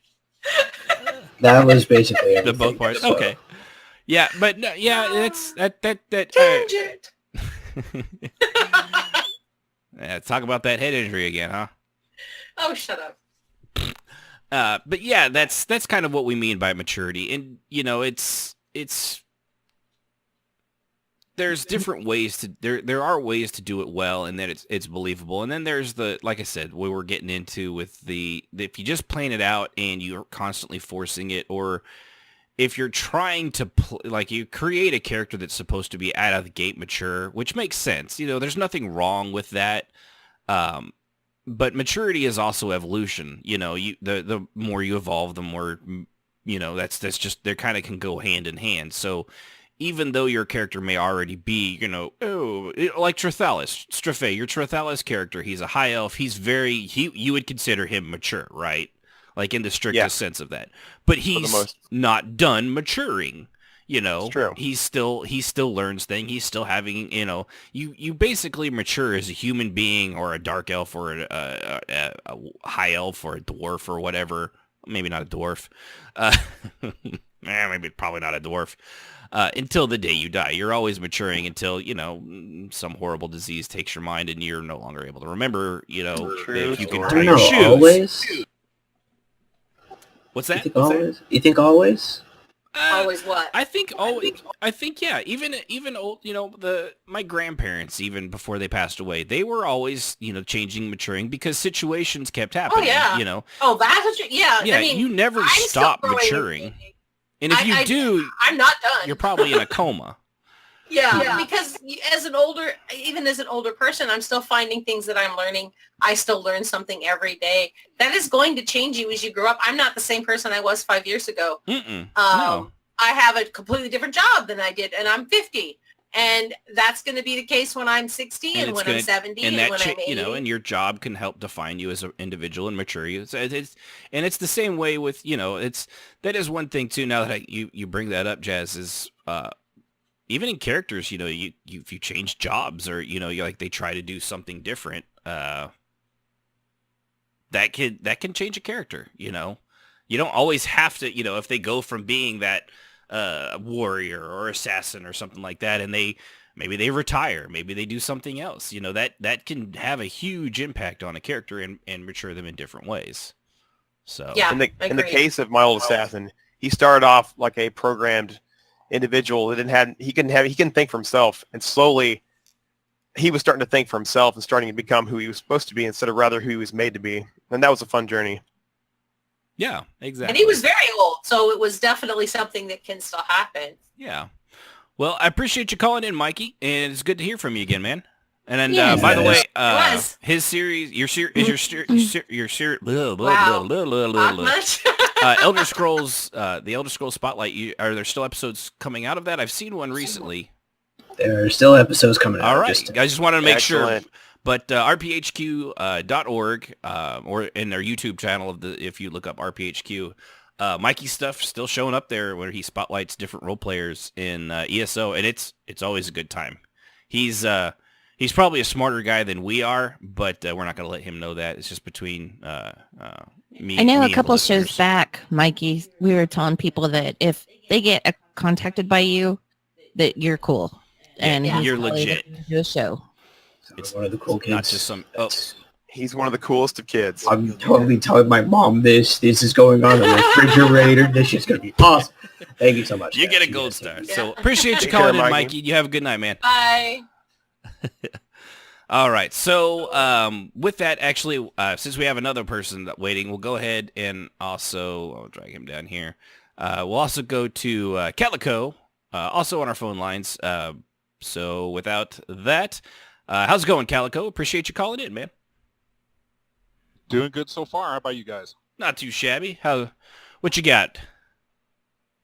Well, along the lines of, you know, the mileage and everything, and it seems to happen a lot with Alanu, is we get a lot of people who have never RP'd a day in their life, and they get curious about it, so they come into the group. And you can see with their first character that you just want to kill them. They come in, big belly badass, and we're going to take everybody out. I'm the most powerful thing on the face of the earth. And you want to take them out. Caught me in the middle of a drink there. It's all in the timing. Yeah, you're not wrong, though. I mean, well, and, you know, everybody starts out new somewhere, but you are kind of right. A lot of the starting points from that are the edgelords. You know, they've seen a lot of anime movies, and of course, everybody wants to work up to that point, like you're saying, but you have to work up to that point, like you're saying. You can't. Everybody wants to be Gara, Sephiroth, or whoever big baddie you can find. Right, right. I mean, and who doesn't want to be Sephiroth with those amazing silver locks and the black leather? Those flowing locks, yes. I even want to be Sephiroth. Sephiroth? Yeah, whatever. That's the fun part, because, you know, they'll finally remove that character. They'll remove that character because obviously the entire group now hates that character, and then they'll bring in another one, and you'll realize that they did grow, they changed. This character is much better than the last one. Mm-hmm. And this character listens, and not only the character, but the player listens, and you can see that growth on the same level. Yeah, and you're right. That's a maturity, maturing of the role player themselves. Which, now that you say that, is almost an entire topic we probably should get into as well. Now that you say that, damn it, that's a good one too. But no, you're right, absolutely right. Because everybody's starting out in role play. They always start out not, a lot of them start out nervous. There are a few.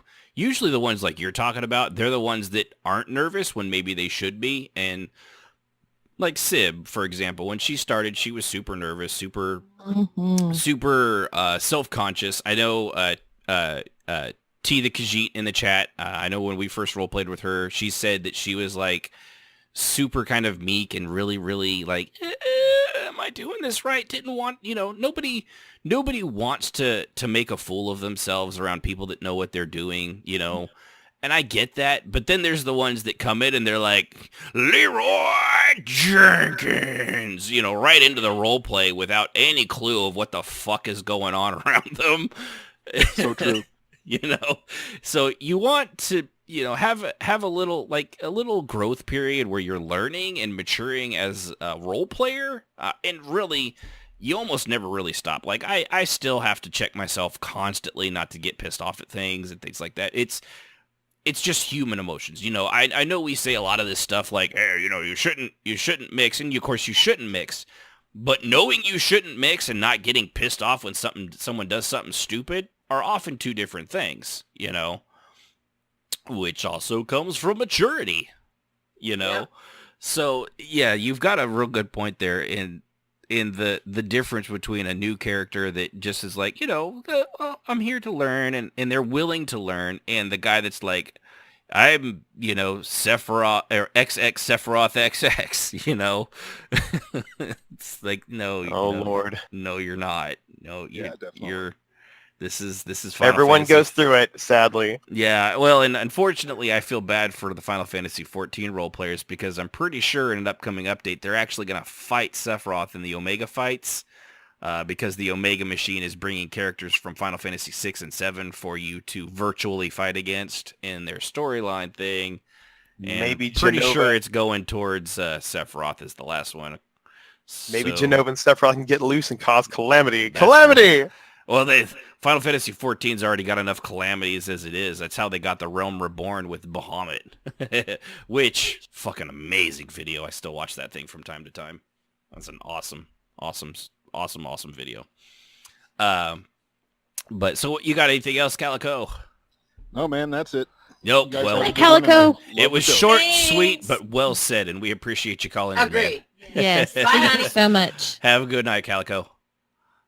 All right, so go ahead and get back into this here. Another thing to do for maturity is when we kind of hit on this with some of the callers, does the character progress? Did they used to be like naive and untrained or undereducated and uninformed, or are they learning skills, becoming more powerful?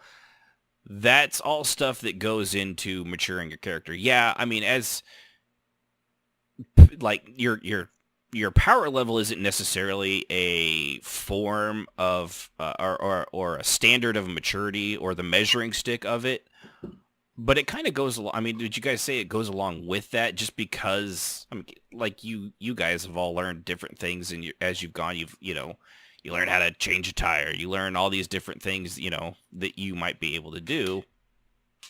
Right? Right. Clapping. I guess Sib just learned how to clap. No, I was pouring water in my cup. Oh, no. It was my water bottle. Did it sound like a clap? It sounded like you, and at least this, now it's not catching up. At least this time it sounded like an actual clap and not fapping. So that was not the dubious clap. No That was dubious so clapping. bad. Let's not go back to that. Come on, I guys. just about died. Let's grow That up was a little. not- Don't worry, I won't do my cheek noise let's that go almost made for it. Jazz peed herself Never. last time. Oh God, that was so bad. But no, I mean, what do you say? Like, going from, and this is obviously if you're starting a character out fresh and not already sort of established pre-beginning. Well, I mean, that's why a lot of my characters are pretty new at stuff when when I rolled them this time, because I had both Toyana and Vaka, who were very developed prior to even starting. And I really wanted more growth in the character as they progress, because I don't want them to be these old people. Sully's my oldest character. So Sully's delicious. She's almost as old as Kraft, or maybe older. I think she's older. She's 250-ish, somewhere in there.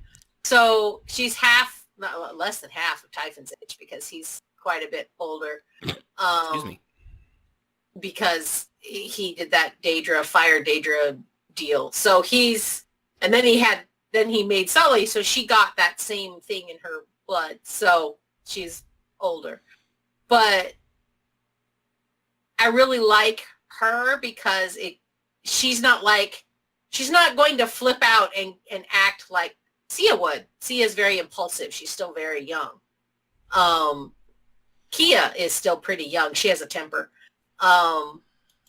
But Sully is 250 years old, and she just thinks a lot of this is, get off my lawn. All y'all grow up and get away from me. Stop talking.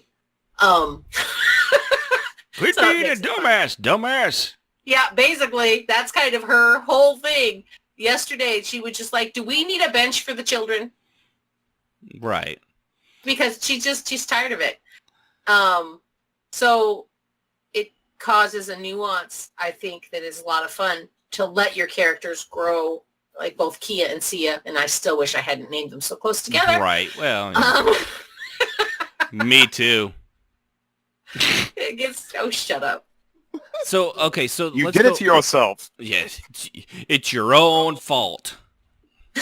I didn't mean to. It was what's not the benefit of growing? Okay, so there's two ways you obviously create a character. One is that obviously they're not babies, but they're relatively young, or they're just getting ready to start out on their great adventure, Right.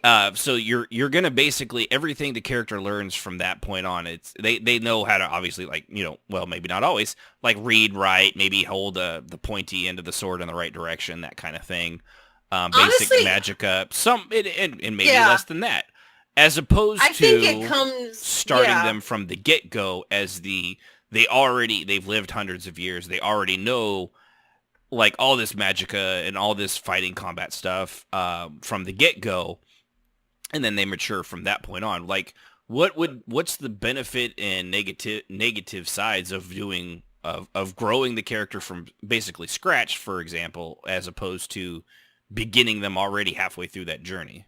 I would say when you start a fresh tune, whatever RP you build up, that becomes your backstory, as opposed to if you have an older tune, you have to create a backstory, and then you have to adapt to the new things happening to the dude or the chick, as it were. It's play style. It's also what you're, able to do, how much you're willing to work on your new character. If you're young and you really just can't stand the idea of some old stogie person, then don't roll an older character. If you like the idea of just getting a young character and developing them, then 100%. I really do think it really comes down to what you think you're going to have fun doing. Because it's not fun, what's the point? Yeah, that is really what we're here for. Do you finish your point, Straffe? Yeah, I mean, if you want to start a new tune, you get to create your journey and you get to experience the journey of other people as that character gets older and matures, as opposed to if you have a mid-age tune or a tune that's already seen some stuff, you already have some history, you're just building to it and trying to have the influences around you change that person's character as he goes through these same things. Yeah, and so, for instance, Trath and let's say Tarval, because she's young, they go through this dungeon. Well, Trath's going to know, hey, I've been through this A-League crap before. It's just going to be this, and this. I don't believe you. I'm going to run ahead instead. And she gets blocked. And Trath just chuckles, I told you. Yeah. And then it's a character building thing. Yes. And then she comes back stomping with her beak on the backward. You're despicable, Yeah, exactly. But no. Have fun storming the castle. You think they could do it? It'd take a miracle. That's one of my favorite movies. But no, that's And there is Yunfei, the chat head, says that that's why I love playing young characters. I get to watch them grow. And Razor's Edge 2K9 maturing through learning reminds me of my character Tina from Final Fantasy XIV in Eorzea Garden. She attended classes and learned new things beyond her black mage abilities, and during the exam event, she put those skills to work when she got the bells from her instructor, which was me. I ripped that off from Naruto, but it worked really, really well.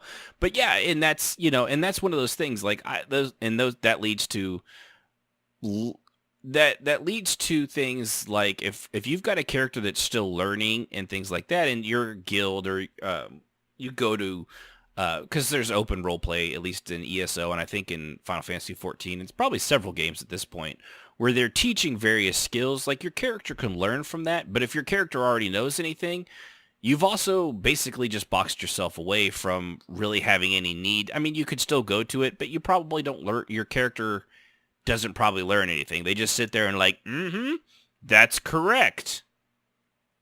And they don't really grow from that. It's like if it's like if I went back to first grade right now and I'd be like, I do know what 2 + 3 is. That's correct. It's 6. There's also the added effect if you are playing the mentor RPer with a young role player character, that yes, you get the opportunity to teach them, but they often will teach them something about the mentor as seen through their eyes, like, oh wow, I've learned something as well. So there's that give and take either way you go. Yeah, and I had that a lot with, like I say, was saying with Yunfei, because she was Xanus's little charge. He learned as much from her as probably, how to laugh again, how to love people, and things like he learned how to live again through her young little eyes as he was training her to beat the shit out of people, because that's what he liked to do. So there are those kinds of things that's the and that's the benefit to having both of those, is having a young new role player and an old one. And with that, we also welcome Kishmas back to the show. Hey, Kishmas. Hey. What's up, brother? Kishmas. What's going on? You have a good day at work? Of course. Nobody cares.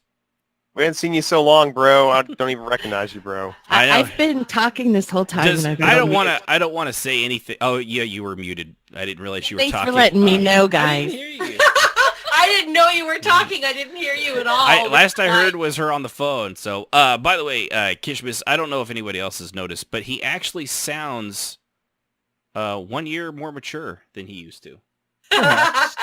Happy birthday. Happy birthday. I know it happened between our two shows now, but happy birthday. Yep.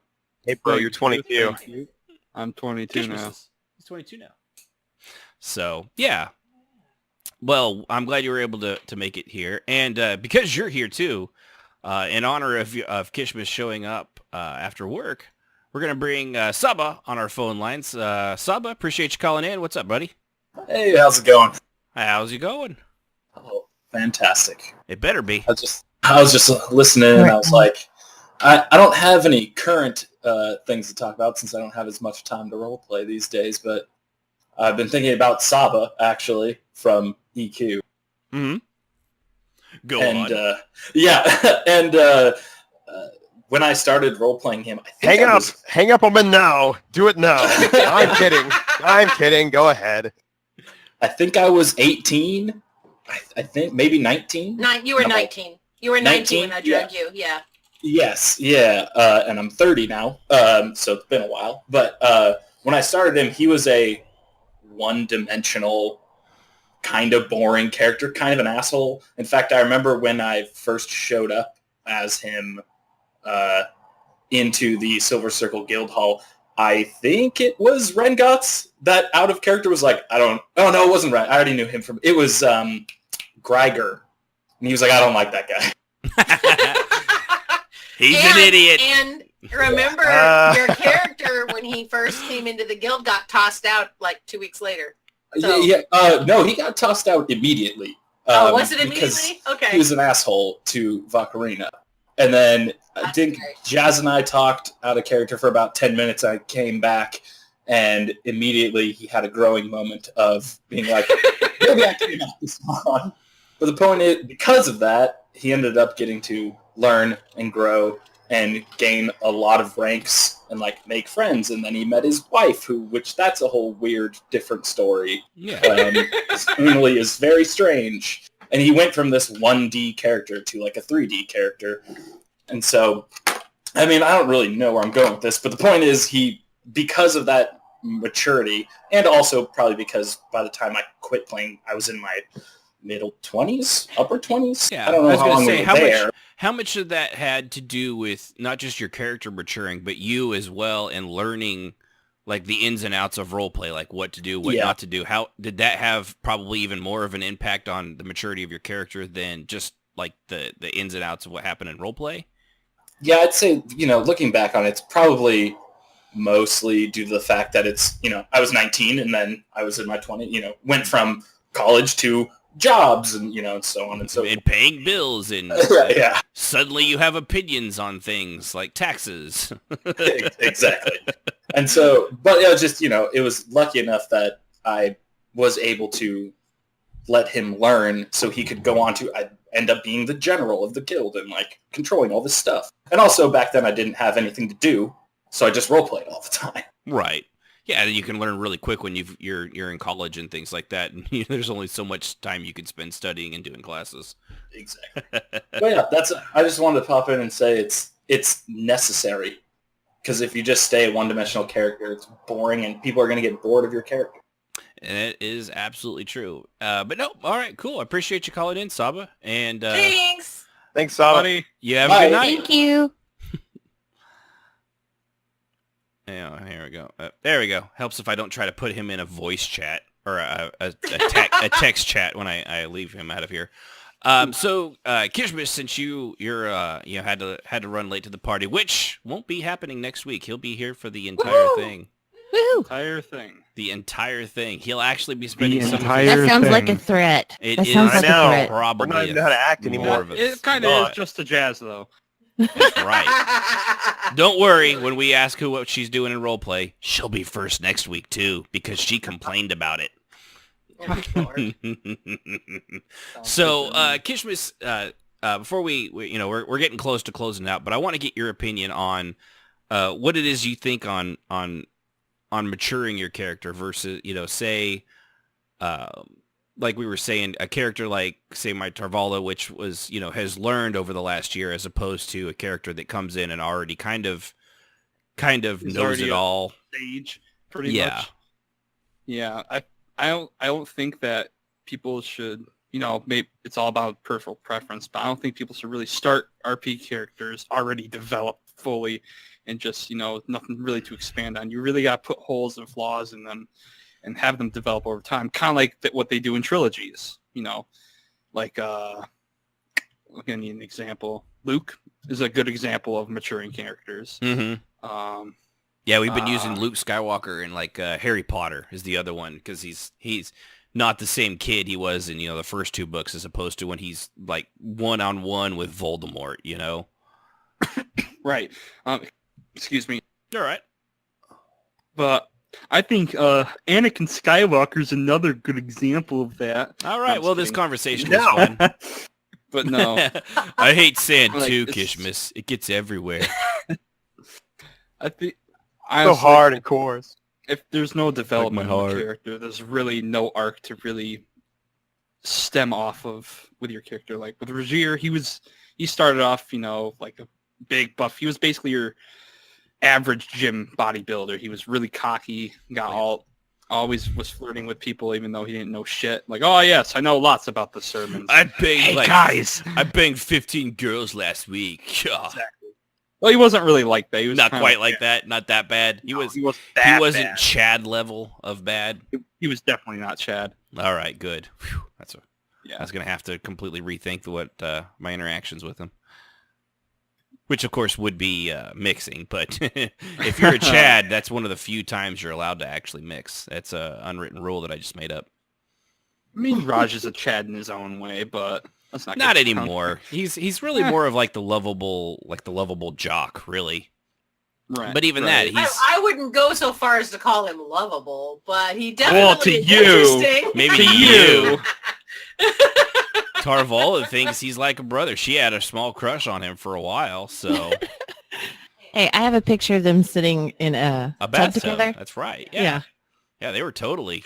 Oh, right. I remember that. I got to read about it that for a second, picture. too. I was like, wait a minute. Yeah. I think you were showing me something you need had to made. start a journal. Yeah, I was just showing literally showing the house, and we just hopped into. I'm like, yeah, this is where all the magic happens. And Sib's like, oh, I'm gonna screenshot. Why is everything so sticky? I wasn't even there. I couldn't screenshot it. Yeah, I think it was one of us that screenshotted that. I think you did it just to try to make her jealous. All right. Yeah. Did that succeed? Yeah. I mean, it didn't take much. I had to sleep on the couch for a week after that. Thanks a lot. Whatever. She is that kind of crazy. Couch surfing award unlocked. That's right. Hey, it is a damn comfortable couch. It's I am an that honor kind to of sleep on crazy. that couch. It is an honor. But yeah, that's a lot of good points on there. Those things that you just said, those are all good things. Yeah, great things. They're the best things. The best things. The best. Yeah, it's what? I got it from old guy from Skyrim. Well, I didn't even have to make fapping noises to make her laugh like that this time. Oh my gosh. I'm going to have some more wine now. Oh. See, and she's here over here acting like, no. I'm not going to drink more than one glass. Exactly. I only have half a glass. Right. All I've drank is half a glass so far. Thank you very it's just much. when I joined the channel, she's like, oh, I got to have more wine to understand this joke. Yep, that's what happened, Tish. You're like, I need more booze. Which, by the way, is going to be my Mother's Day gift. Don't forget Mother's Day is coming up in 2 weeks, people. Is it really? 2 weeks. Crap. Love your mother. I You have to never get my call, mom you something. never write. I may as well be dead. That's probably the way you want me anyway. You know, That's my mother's whole phrase right there. If she could put it on a card and send it to me, that's exactly what it would say. not to be crass, but there are things that you could put on gravestones that are actually pretty funny. And and quote, you probably just wish I was dead on a gravestone would be a pretty good one. One of my favorites I've actually seen in a graveyard, at least on photo, was I told you I was sick. Yeah, I think I've told that on the was joke. really funny. I think I've told that joke on here before, but yeah. there's a lot of really I'm gonna have to think something and put it in my will to put it on, like, I don't know, like Ready Player 2 or something like that. I don't know. Or maybe I'll have a quote on my tombstone that says someone hit the reset button. I saw one, just was a photograph, but it said that loading new player or something like that, and then it was failure to connect at the bottom. To connect. Yeah. See, I'm gonna deliberately break my own gravestone before I die. Have my fortune goes to and have it break off right there. That's right. You could have on there, this is not the headstone you're looking for. Yep, there you go. I just want them to put fake dates on there. Like, put from, like, 1804 to, like, whenever the day is I die. I hope I die on, like, 4/20/2069. So be like, so my gravestone just says nice. Nice. Oh, there you go. Razor's Edge in the chat says, "Can I get a res?" Yeah, that'd be a good one. Res? That'd be great. And under that, it needs to say "Sow, please." PLZ. But yeah, there's a few other things here. Oh yeah, for those characters that you create that are already over from the start, even old dogs, like from above, can learn actually new tricks. Oh yeah. Or they can grow incredibly stale, and not just to others, but often to the player. And I think we've all seen that as well. People that they already had their character thought out and done, but then they never evolve beyond that. You know, they just stick with your original concept, and that, or they stay 15 forever, right. Or it's important to understand that even if you're old, you're still learning and you're still changing. Maybe learning more, maybe redeeming yourself for something in the past. Like and that with was Vodka, she was redeeming herself. So was Xanis, for that matter. Mm-hmm. They were both kind of trying Yeah, they were both trying to redeem themselves of the horrible things that they had done in their youth. And I think that was a really important aspect of the role play. That's why Ren thought they were both quitters. Yep, he did. Because he was furious that Vaca gave up Old Mariac. You both have betrayed your people and your heritage. Sacrilege. Yeah. Yeah, that's that right there. That pretty much, I think, I know we had a couple other things here, but honestly, I think we already actually covered them. RTP time moves faster, so don't be afraid to take advantage of RP around you. Yeah, waffle back and forth. So yeah, we pretty much covered everything that we really 2-hour pregnancy. Of course, if you're going to do that, do a 2-hour pregnancy. That is always the best way to do that. And then an hour after that kid, they are dating and already boinking the person that you originally created them for. That's the way to go about that. Oh, man, no. All right, so because I think this is fucking hilarious, I also want to say Calico says for a tombstone thing, it's the fucking healer's fault. That'd be a good one on a tombstone. Yeah, and that guy Leza says he's sorry he's not listening. I'm RPing and heavily intoxicated. I just want that to go down in the podcast. I gave him a beer award. That's right. Well, I agree. He is a raid tier Patreon donor, so you, my friend, can do whatever you want, and you can just listen to the show after the fact when you're, I don't know, lucid, I guess. Yeah. Also, if you do listen to the podcast, Laza 1932, because he's Australian. Well, that's right. For being. Right. And we lost the war against flightless birds. They really did. Him and the Truth Bob, they're my favorites. I'm just gonna say that. They're my favorites. Oh, sorry, Kishmas. You're on the outs. Oh, whatever. Kishmas knows he's not my favorite. He just said that they're your favorites. You can't have favoritism. Yeah, well, you should be used to it. Remember, I'm the commander. Which, by the way, yeah, that's what have you done? All right, that's part of the update. Kishmas guys. He's a commander now. He's the head honcho. He's the silver with the black the plume. Well, I know that he missed out on us talking about what we RP'd, but yeah, the whole RP with Dalatory from last Sunday has morphed and mushroomed into a whole bunch of roleplay with it. It came to blows, dude. So yeah, perfect. It was fantastic. In character blows, but it came to blows. What kind of blows? Actually, well, fist blows, you pervert.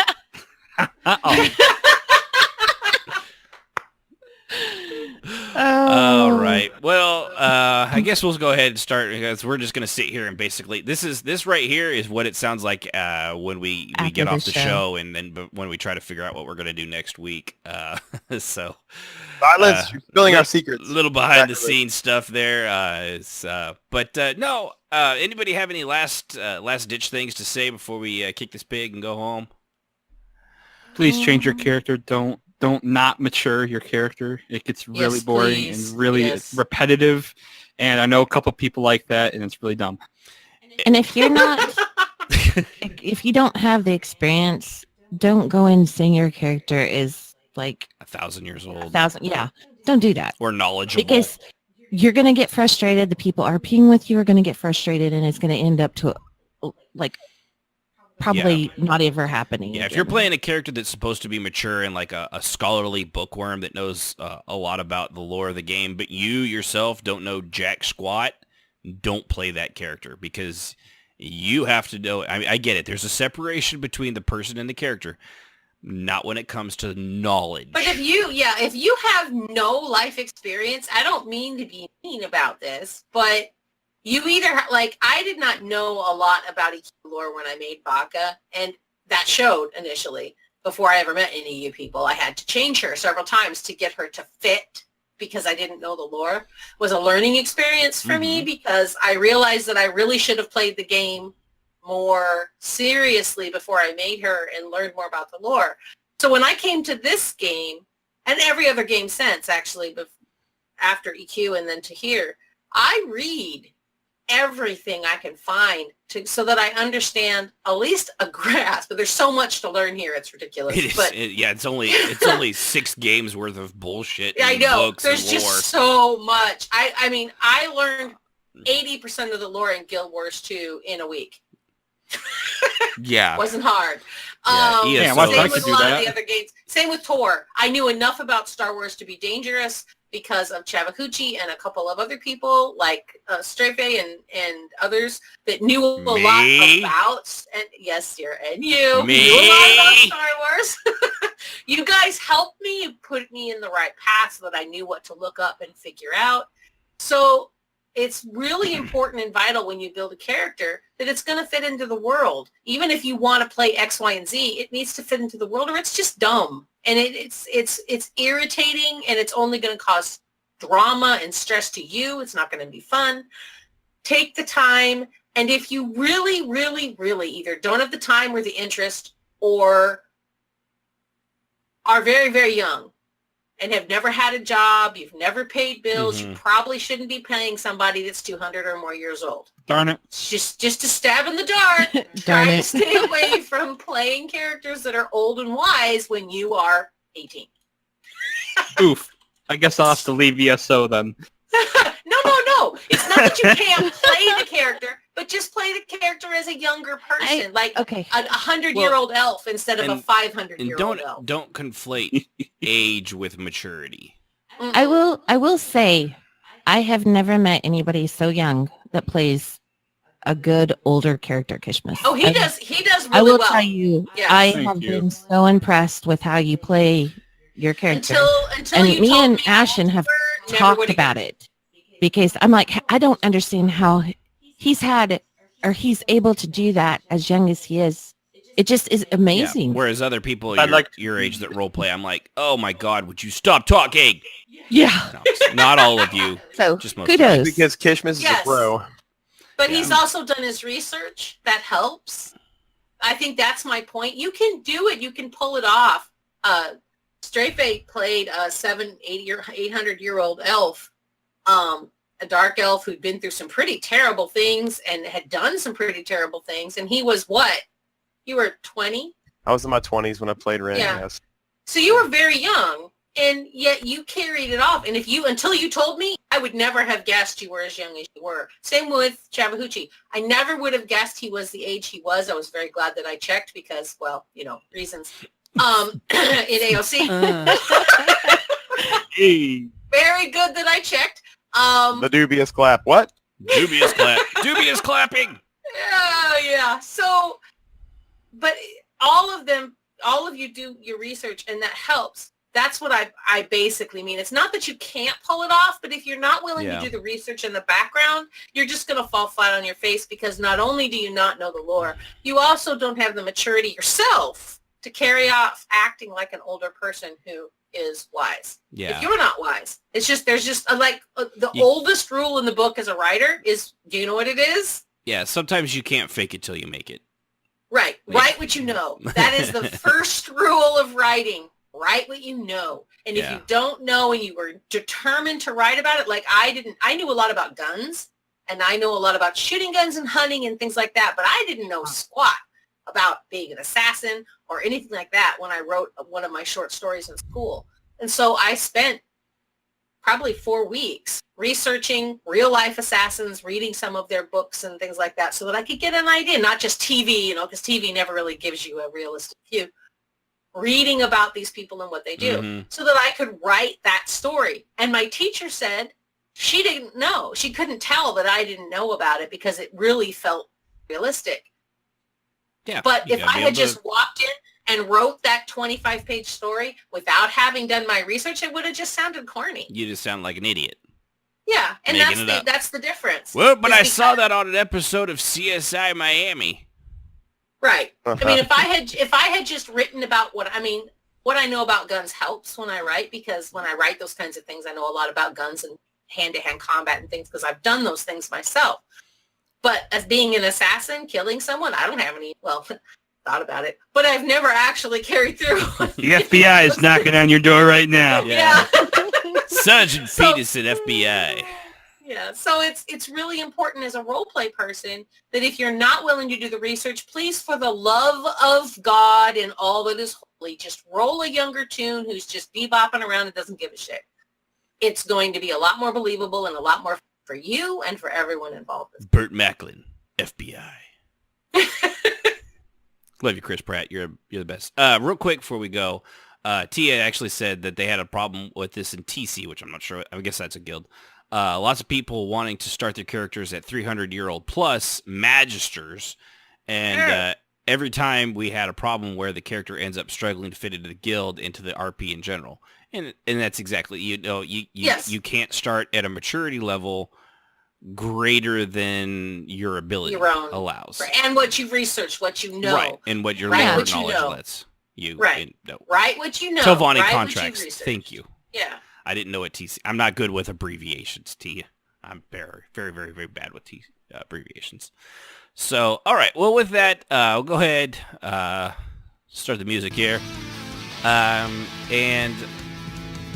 I don't know. I had a lot of fun. What about everybody else? Have a good time? Oh yeah, it's a good topic. I really liked it. Yeah, it's good stuff. I'm glad I thought of it because I'm amazing, the best. Yes, dear.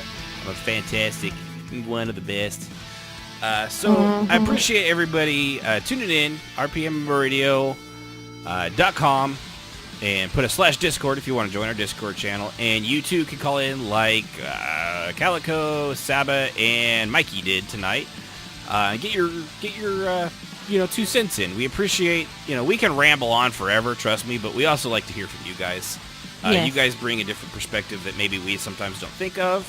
Sometimes you don't, but we get to be reaffirmed and have that that just reformation that we require and that we just thrive on. We have to have that, otherwise we feel bad about ourselves, and you don't want us to feel bad about ourselves. So we have feelings. We have feelings. I mean, not very good ones, but they're there. Like, I can feel pain and heat. Not much else. So with that, appreciate everybody tuning in. Like we've said, if you listen to us on twitch.tv/RPMMORadio, go ahead, if you want to, you could subscribe to us. Some of that money goes to us. Patreon.com/RPMMORadio. $1, $5, $10, $20. We appreciate whatever you can throw our way. Eventually, we're going to have some stuff in the works that everybody at the $5 and a level will probably be sent something if they want it. But it's going to probably still be a while because we're working on it. And, of course, we are here every Saturday at 7 Central Time. And with that, I want to thank everybody for listening. Seriously, we appreciate everybody that joins us. We had a good number of you tonight.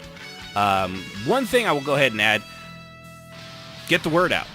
If you like what we do, you appreciate it, tell your friends, tell your guildmates, role players. If you're on another game outside of ESO or even in ESO and you want to help us get the word out on the show, we'd appreciate it because word of mouth goes so much farther than some random asshole that actually is part of the show saying, "Hey, well, look at this thing that we tried to do for you guys. Do you want to listen to it now? Listen, please." It always sounds desperate and insincere, and I understand that because I think the same thing when I see other people doing it. So if you want to, maybe link our stuff in a thread on your forums or in whatever Discord chat you and your guild are in, we'd appreciate that.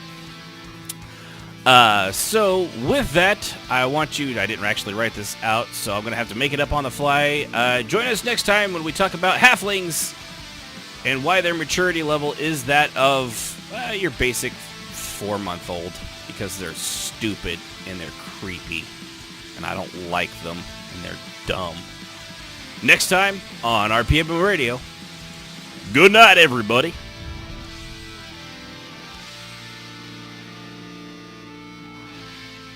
The thoughts and opinions of those on RPM Radio and her crew are just that and should not be taken as the gospel truth. Music, as always, is provided by Husky by the Geek. Visit him at youtube.com/HuskyByTheGeek to hear all his great rock covers and original music over there.